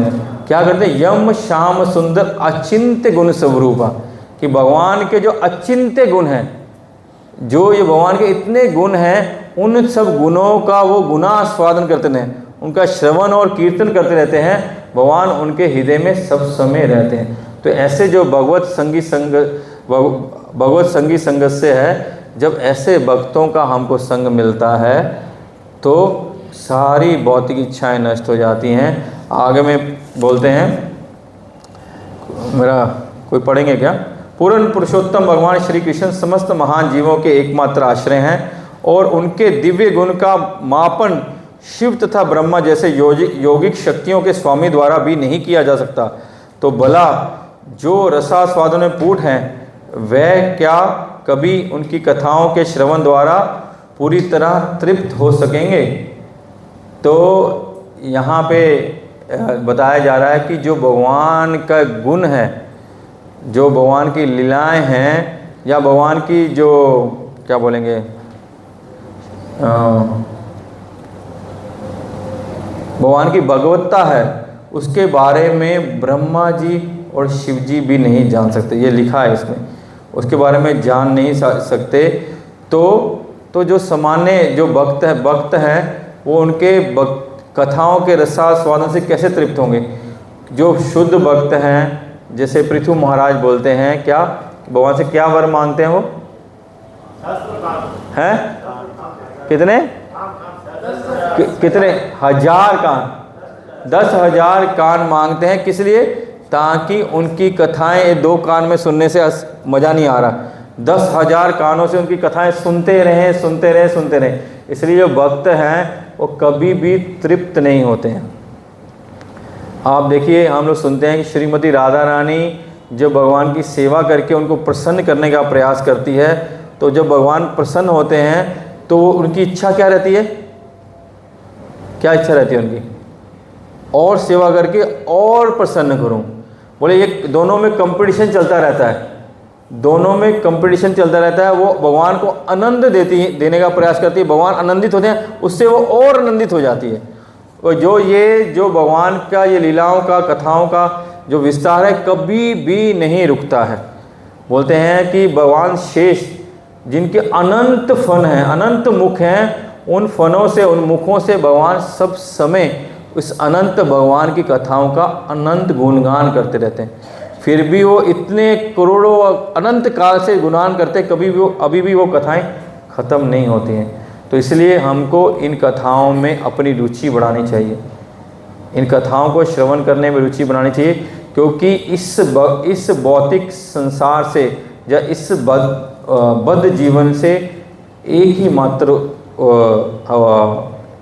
उद्धार का रास्ता है कि हम भगवान का ज़्यादा से ज़्यादा कथा श्रवण करें और ज़्यादा से ज़्यादा उनका नाम लें। लेकिन एक कथा और नाम में हमारी रुचि कैसे होगी? जब हम भक्तों का संग करेंगे।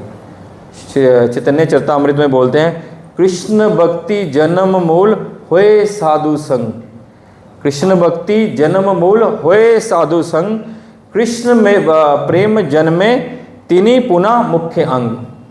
कृष्ण भक्ति जन्म मूल होए साधु संग। कृष्ण भक्ति का जो जन्म है वो कैसे होता है? वैष्णव के, साधु के संग से। और कृष्ण प्रेम कैसे मिलता है? वो भी बोलते हैं पुनः उसी से मिलता है, वो भी वैष्णव के संग करने से, साधुओं का संग करने से ही कृष्ण प्रेम और कृष्ण भक्ति मिलेगी, और कोई रास्ता नहीं है। जो वैष्णव है, शुद्ध वैष्णव, उनका संग करने से मिलेगा। तो हम आगे बढ़ते हैं, एक दो श्लोक और थोड़ा सा चर्चा करके चलते हैं। इसमें बहुत कुछ बोलने के लिए, आप इसको पढ़ लीजिएगा। यहाँ पर ऊपर लिखते हैं संसारी मामलों में तृप्ति का नियम होता है, लेकिन अध्यात्म में ऐसी तृप्ति नहीं होती। कैसे? आप किसी चीज़ को बहुत, आपको इच्छा है उसको पाने की, आपको बहुत इच्छा है, लेकिन आप वो जब मिल जाती है एक लिमिट तक स्वाद आता है, उसके बाद हमको वो अच्छी नहीं लगती है। हमको कोई हमने बहुत प्रयास किया, हमको बहुत गाड़ी, कोई बंगला, कुछ भी लेना था, तो वो मिल गया, उसके बाद तृप्त खत्म, उसका हमारा उसमें और आनंद नहीं आएगा।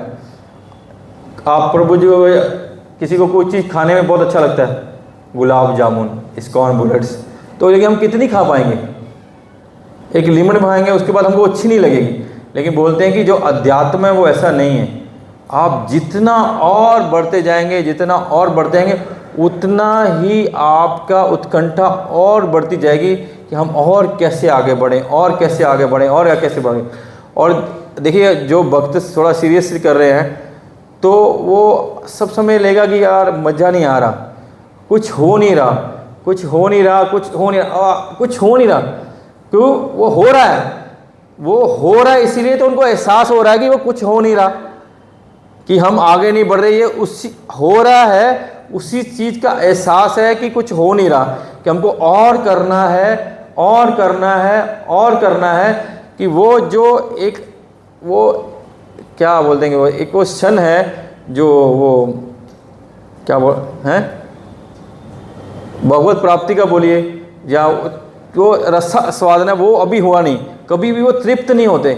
और महाराज जिस दिन कथा करते हैं, या महाराज परम पूज्य भक्ति पुरुषोत्तम महाराज चैतन्य चरितामृत में हमने उनसे कथा की, तो महाराज को मैंने बोला, महाराज, तो महाराज बोले कितना टाइम होगा? मैं महाराज सुबह 3 घंटा, शाम को 3 घंटा। बोले है मैं कथाकार हूँ क्या कि मैं इतनी कथा नहीं कर सकता? क्योंकि महाराज ने जो कथा भी की, महाराज का कब 2 घंटा खत्म हो जाता मालूम ही नहीं पड़ता था। क्यों नहीं मालूम पड़ता था? क्योंकि हमको और चाहिए, और चाहिए, और क्या आगे, और क्या है, हमको सुनने की इच्छा होगी, तो वो हमारा को समय पता नहीं लगेगा।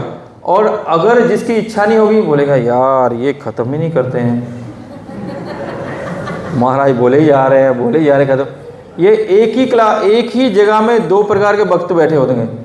एक बोलेंगे यार ख़त्म हो तो प्रसाद लेके जाएँ, एक बोलेंगे यार ये ख़त्म हो गया, अभी तो शुरू हुआ था। क्योंकि उनमें वो सुनने की ईगरनेस है, वो सुनना चाहते हैं भगवान के बारे में। तो उसका वास्तव में वो उनका उन्होंने अपना टेस्ट डेवलप कर लिया है, वो टेस्ट डेवलप कर लिया, वो उनको स्वाद लग रहा है, जो उनके कानों में कथा जा रही है उसका आनंद ले रहे हैं। और जो जिनका टेस्ट डेवलप नहीं हुआ, वो उसमें आनंद ले नहीं पाते कि क्या हो रहा है, बोले जा रहे हो ठीक है, आप सुना हुआ है कि ब्रह्म मोहन लीला हुई थी, ब्रह्मा जी भ्रमित हो गए थे, ये सुना है तो है, और कुछ बोलिए, और कुछ बोलिए, हो गया ख़त्म कीजिए। तो ऐसा है, जो भक्त हैं वो कभी भी इससे तृप्त नहीं होते हैं, और इसलिए वो बोलते हैं आप कृपया हमको कथा का स्वादन कराइए। अगले श्लोक में बोलते हैं, हे सुत गोस्वामी, आप विद्वान हैं तथा भगवान के शुद्ध भक्त हैं, क्योंकि आपकी सेवा का प्रमुख उद्देश्य भगवान है। अतएव आप कृपा हमें भगवान की लीला कह सुनाइए, जो समस्त भौतिक विचारधाराओं से ऊपर है, क्योंकि हम ऐसे संदेश प्राप्त करने के लिए आतुर हैं। तो यहाँ पे वो एक क्वालिफिकेशन बता रहे हैं, जिसे महाराज ने पिछले सप्ताह क्या बताया था। महाराज ने एक श्लोक लिया था ना, और कौन सा श्लोक था? पिछली बार ट्यूसडे को महाराज ने लिया था, है भागवतम का 6.11.24 नंबर श्लोक था, जो वृतासुर बोलते हैं, हाँ, अहम हरे तब पादेक मूलम दासानुदास भवित अस्मि भूय, भविता अस्मि भूय। तो उसमें एक वृतासुर क्या प्रार्थना कर रहे हैं कि हे प्रभु, हमको ऐसे भक्तों का दासानुदास बनाइए जो एक मत से अहम हरे पादम एक मूलम, जिनका लक्ष्य श्री भगवान के चरण कमल है, ऐसे भक्तों का दास हमको बनाइए। तो यहाँ वही बोल रहे हैं कि जिन्होंने भगवान की शुद्ध भक्ति में, जो भगवान की सेवा में लगे रहते हैं, आप ऐसे, आपका कोई पर्सनल एजेंडा नहीं है, आपका पीछे में छुपा हुआ एक पर्सनल एजेंडा नहीं, आपका केवल और केवल मात्र एजेंडा है भगवान की गुण लीलाओं का वर्णन करना और हमारे बद्ध जीवों को उनको गुण लीलाओं का स्वादन करा के इस बद्ध अवस्था को हमारा पार करना, ये ही मोटिव है और कोई मोटिव नहीं है। भागवत बोलती है जो लोग पैसा लेके कथा करते हैं, ऐसे लोगों की कथा नहीं सुननी चाहिए। बोले भगवान की कथा अमृत है, लेकिन जब सांप उसमें मुख मार देता, दूध है अमृत जैसा होता है, जब उसमें सांप मुख लगा देता है वो जहर बन जाती है। जिनका स्वार्थ पीछे में रहेगा, कि मेरा पीछे में स्वार्थ है, वो कभी भी शुद्ध कथा नहीं कर पाएंगे। उनका मोटिव रहेगा ऑडियंस को प्रसन्न करना, कि कैसे ना कैसे हम इसको प्रसन्न करें ताकि हमको नया प्रोजेक्ट मिले। उनका नया प्रोजेक्ट, उनका मोटिव। इसलिए वास्तव में मैं ये नहीं कह रहा कि जो भागवतम कथाएं सप्ताह होते हैं वो सब अशुद्ध है, ऐसा नहीं कह रहा। और बहुत सारे महात्मा, बहुत सारे शुद्ध भक्त भी कथा करते हैं, लेकिन बहुत सारी कथाएं ऐसी होती हैं जिनका अगला प्रोजेक्ट, आपको इम्प्रेस करके अगला प्रोजेक्ट लेना है ताकि आप इम्प्रेस हो जाएं, और कहीं भी शुद्ध भक्ति नहीं देते हैं। भगवान जो बोल रहे हैं भागवत में या गीता में, जो स्ट्रांग है, जो भगवान कंटेम्प्ट करते हैं, जो भगवान बोलते हैं ऐसा मत करो, वो भी नहीं बताएंगे आपको, बताएंगे नहीं कुछ भी। आपको दिखाएंगे तो कोई ड्रामा होगा, कुछ भजन होगा, वो चलेगा 3 घंटा में, वो चल के आनंद आ गया। बोले क्या सीखे, क्या ले, कुछ नहीं पता, कोई बात ही नहीं।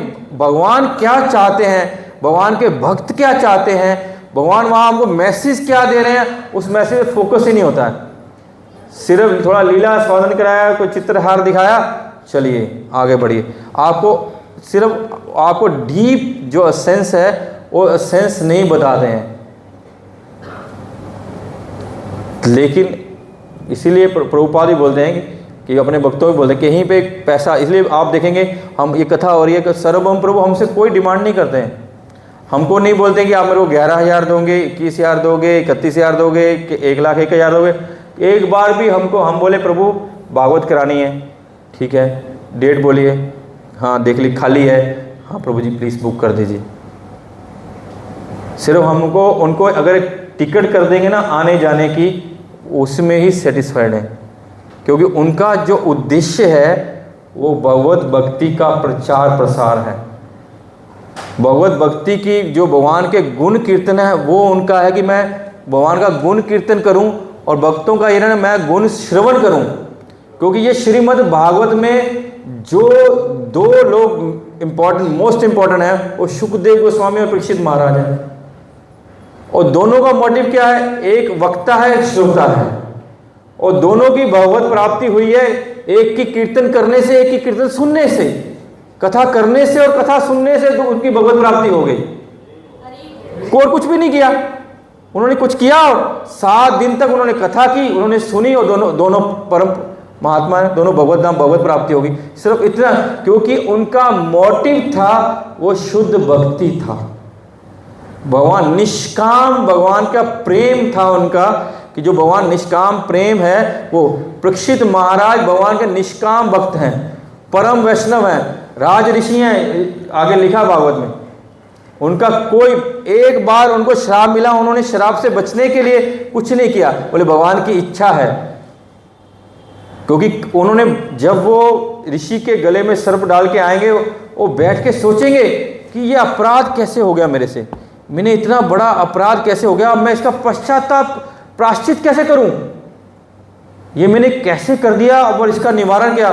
उसी समय और श्रृंगी के पिता, क्या नाम था उनका, श्रमिक ऋषि, एक पोस्टमैन को भेजते हैं, वो आते हैं बोलते हैं कि मेरे पुत्र ने अज्ञान में आपको श्राप दे दिया, ओ हो गए, आहा आनंद आ गया, श्राप मिला, आनंद, क्योंकि उनको प्रायश्चित हो गया, उन्होंने अपराध हो गया था, वो समझ गए कि इसके पीछे में भगवान का कोई योजना है, इसलिए उन्होंने एक भी प्रयास नहीं किया कि मैं 7 दिनों के बाद मेरा जीवन बचे। ऋषि ने बोला कि हम शाप जो तक्षक नाग आएगा हम उसको भस्म कर देंगे, बोले ना ना ना, कुछ नहीं करना, आप बताइए मेरे को करना क्या है। तो सुखदेव गोस्वामी आए, बोले आपको सिर्फ कथा सुनना है और कुछ नहीं करना। तो दोनों निष्काम भक्त थे, उनका दोनों का उद्देश्य क्या था? भगवत का प्राप्ति। हमको भी प्रभुपाद का एक ही उद्देश्य है कि कैसे ना कैसे हम भक्त बन जाएं। हमारे जितने चारे हैं उन्होंने अपने जीवन में तपस्या की है, केवल किस लिए? हमारे लिए, हमारे लिए उन्होंने अपने जीवन को इस तपस्या की अग्नि में जलाया, हमारे लिए, ताकि हम भक्त बन जाएं। वो तो ऑलरेडी भक्त हैं, उन्होंने अपना परिवार छोड़ दिया, वृंदावन में रह रहे हैं, राधा दामोदर मंदिर में रह रहे हैं, श्रीपाद रूप गोस्वामी की सेवा कर रहे हैं, उनकी समाधि में सेवा कर रहे हैं, राधा दामोदर की सेवा कर रहे हैं, भक्तों का संग कर रहे हैं, वृंदावन के महान महान आचार्यों का संग कर रहे हैं, और क्या चाहिए? लेकिन केवल मात्र हमारा उद्धार हो जाए, रात भर जाग जाग के, तो ये परपट लिखा है, ये परपट लिखा। इसलिए हमको ऐसे भक्तों का संग मिल रहा है, प्रभुपाद की कृपा से हम ऐसे भक्तों का संग कर रहे हैं, जिनकी कृपा मात्र से, जिनके मुख से श्रवण करेंगे, हमको परम पूज्य भक्ति आशीर्वाद स्वामी की कृपा मिली। मंगलवार को आए और वो इतने थके हुए थे, इतने, क्योंकि परम पूज्य गोपाल कृष्ण महाराज गोलोक चले गए हैं, तो उनकी बहुत सारी रिस्पॉन्सिबिलिटी उनके ऊपर आ गई हैं। तो एक दिन भी वो कहीं रुकते नहीं हैं। जैसे सुखदेव स्वामी उतनी ही देर रुकते थे जितनी देर गाय दुही जाती है, ऐसे महाराज कहीं रुक नहीं पाते हैं, हर प्रतिदिन एक दिन बाद उनको कहीं फ्लाइट पकड़ कहीं जाना, कहीं, इतने थके। मैं घर में पहुंचा, मैं लेट पहुंचा था, उस दिन सोमवार था, तो मैंने पूछा अपनी धर्मपत्नी से कि महाराज कैसे हैं? बोले महाराज बहुत ज़्यादा थके हुए हैं, बहुत अवस्था खराब है। महाराज भी ये बोले, महाराज क्षमा कीजिएगा, मैंने प्रोग्राम रखा। बोले आप आदेश देंगे तो मेरे को करना ही पड़ेगा, करना ही है। बोले वो उनका उद्देश्य ये है कि इस कृष्ण भावना अमृत का प्रचार हो, और कोई मोटिव नहीं है। वो वृंदावन में रहते हैं, श्री राधा श्याम सुंदर मंदिर में रहते हैं, और क्या चाहिए? लेकिन वो वहाँ रहते ही नहीं है, केवल मात्र कार्तिक में वहाँ रहेंगे। मैं बोले मैंने उनसे पूछा आप कितने दिन महाराज वृंदावन रहते हैं? बोले महीने में 2 दिन मैक्सिमम, केवल 2 दिन, और कार्तिक में पूरा कार्तिक रुकेंगे। बोले मैं कहते, मैं कहा महाराज आप इतना ज़्यादा हेक्टिक शेड्यूल ले रहे हैं, क्या कारण है? आप थोड़ा रेस्ट कीजिए। बोले संभव नहीं है, वो संभव नहीं है, देखो होगा नहीं। इसलिए वो अपने शरीर की, अपने प्रत्येक सुविधा की चिंता छोड़ के, उनका एक ही मोटिव है कि हम जैसे जीवों का कैसे कल्याण हो जाए। उनका एक ही मोटिव, और कुछ नहीं है, उनका कोई स्वार्थ नहीं है। वो हम उनको प्रणामी देते हैं, वो हमारी इच्छा है, वो हमसे मांगते हैं, कुछ भी नहीं मांगते कभी नहीं बोलते मेरा टिकट करा दो, कुछ नहीं करा, वो केवल आते हैं हमको कृपा करने के लिए। ऐसे ही वो बोल रहे ऋषि कि जो शुद्ध भक्त हैं उनके मुख से सुनना चाहिए, सताम प्रसंगा मम वीर्य संवितो, कि जो शुद्ध सताम भक्त हैं वो भगवान का गुण लीला उनके मुख से सुनना चाहिए। उससे क्या होगा? उनके मुख से सुनने से हरि मिल जाएंगे, भगवान की प्राप्ति होगी, क्योंकि वो भगवान दे सकते हैं, क्योंकि भगवान की सेवा में लगे रहते हैं। तो यहाँ लिख रहे हैं, इसमें बहुत कुछ बोलने के लिए और पढ़ने के लिए है, आप पढ़िएगा, मैं ज़्यादा चर्चा नहीं करूँगा, समय हो गया। अगला पढ़ता हूँ, ये इसके बाद एक और है, बस पढ़ के निकलते हैं। हे सुत गोस्वामी कृपा करके भगवान, मैंने बहुत कुछ लिखा हुआ है बोलने के लिए, लेकिन मैं कुछ बोल नहीं रहा, वो लगभग एक बचने वाला है। हे सुत गोस्वामी कृपा करके भगवान की उन्हीं कथाओं का वर्णन करें जिनसे महाराज परीक्षित, जिनकी बुद्धि मोक्ष पर केंद्रित थी, उन भगवान के चरण कमलों को प्राप्त कर सके जो पक्षीराज गरुड़ के आश्रय हैं। इन्हीं कथाओं का उच्चारण व्यास पुत्र शिला शुकदेव द्वारा हुआ है। तो यहाँ प्रभुपाद मोक्ष के बारे में लिखे हैं, आप परपट जरूर पढ़िएगा, क्योंकि जो भक्त हैं वो कभी मोक्ष की कामना नहीं करते हैं। क्योंकि जो वैष्णव भक्त हैं वो क्या बोलते हैं, धर्म अर्थ काम मोक्ष, इस 4 से ऊपर रहते हैं, वो भगवत प्रेम चाहते हैं, वो कभी मोक्ष की डिमांड नहीं करते। यहाँ मोक्ष की बात आई है, लेकिन बोलते हैं कि यहाँ प्रभुपाद लिख रहे हैं कि ये वो निर्विशेषवादियों का मोक्ष नहीं है जो जिनमें वो ब्रह्म ज्योति में समा जाना चाहते हैं, जहाँ मायावादियों का मोक्ष नहीं है जिसमें वो भगवान के शरीर में समा के अपनी जो क्या बोलते हैं स्थिति को ख़त्म कर दें, वो मोक्ष की बात नहीं कर रहे हैं। वो उस मोक्ष की बात कर रहे हैं जो भगवान के यहाँ चरण कमलों की बात हुई है, भगवान के चरण कमलों को प्राप्त कर सके। तो यहाँ उस मोक्ष की बात नहीं हो रही है, यहाँ उस मोक्ष की बात हो रही है कि हम भगवान की सेवा में लग जाएं, कि जो भगवान की शुद्ध सेवा उसमें लग जाए, वो मोक्ष की बात हो रही है। कि वो मोक्ष नहीं कि हम जन्म मृत्यु चक्कर छोड़ के ब्रह्म ज्योति में चले जाएं या हम भगवान से में लीन हो जाएं, वैसा डिमांड कभी भी वैष्णव नहीं करते हैं। वैष्णव हर समय यही डिमांड करते हैं कि कैसे न कैसे हमको भगवान की सेवा मिल जाए, हम कैसे न कैसे भगवान की सेवा में युक्त हो जाएं, कैसे न कैसे हम भगवान की सेवा में लग जाए। इसीलिए तो बोलते हैं ना कि आप हमको कहीं भी रखिए, वो बोले ना धनम ना जन्म ना आगे कविता व जगदीश काम है कि कविता हम बड़ा विद्वान बने ऐसे नहीं, मेरे बहुत सारे फॉलोअर ऐसे नहीं, कविता व जगदीश काम है मम जन्मनी जन्मनीश्वरे भवदा भक्ति अहित हुई, कि मेरे को कहीं भी रखो, केवल अपनी भक्ति और अपनी सेवा देके रखो। वृत्रासुर भी यही मांगा कि मेरे को दासानुदास बना दीजिए। क्यों दासानुदास बन के क्या होगा? ताकि मैं आपके भक्तों की सेवा में लगा रहा हूँ। यही हमारे जीवन का मोटिव होना चाहिए, हमको वैष्णवों की सेवा।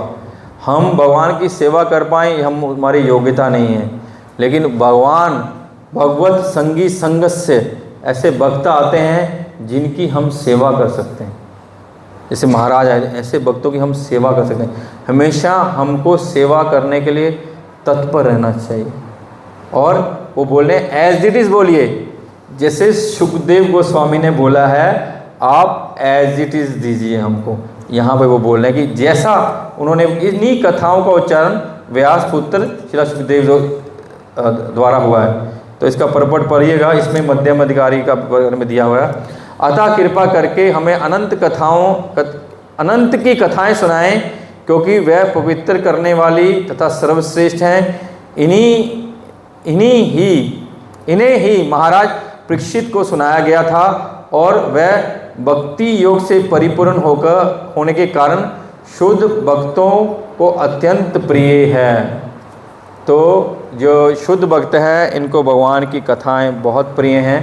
तो हमको भक्तों का संग करके यहाँ श्रीमद् भागवत में भी यही समझाया जा रहा है कि हमको अपनी भगवान की कथाओं में रुचि बढ़ानी है, भक्तों का संग करना है, उनके संग के माध्यम से, उनके श्री मुख में कथा श्रवण के माध्यम से अपनी भक्ति को बढ़ा के हमको अपने जीवन की अविष्ट सिद्धि प्राप्त करनी है। और विष्ट सिद्धि है कृष्ण प्रेम। नित्य सिद्ध कृष्ण प्रेम साध्य कबो न, श्रवण आदि शुद्ध चित्त करो उदय। कि श्रवण और उसके बाकी जो है श्रवण कीर्तन स्मरण, ये जो 9 नवदा भक्ति है उसको फॉलो करके हमारा जो लुप्त कृष्ण प्रेम है उसको हमको जागृत करना है। हमको उसके भक्तों का संग करना पड़ेगा, ज़्यादा से ज़्यादा करना चाहिए। जैसे ही हमको कोई अपॉर्चुनिटी मिलती है हमको बाकी काम को सेकेंडरी रख के भक्तों का संग को प्रायोरिटी देनी चाहिए, उनको प्राथमिकता देनी चाहिए, क्योंकि उनके एक क्षण की कृपा से ही हमारे जीवन का उद्धार हो सकता है। जो हमारी भक्ति सो रही है वो जागृत हो सकती है, लेकिन होगा क्या? सिर्फ भक्तों की कृपा से। कृष्ण भक्ति जन्म मूल होए साधु संग।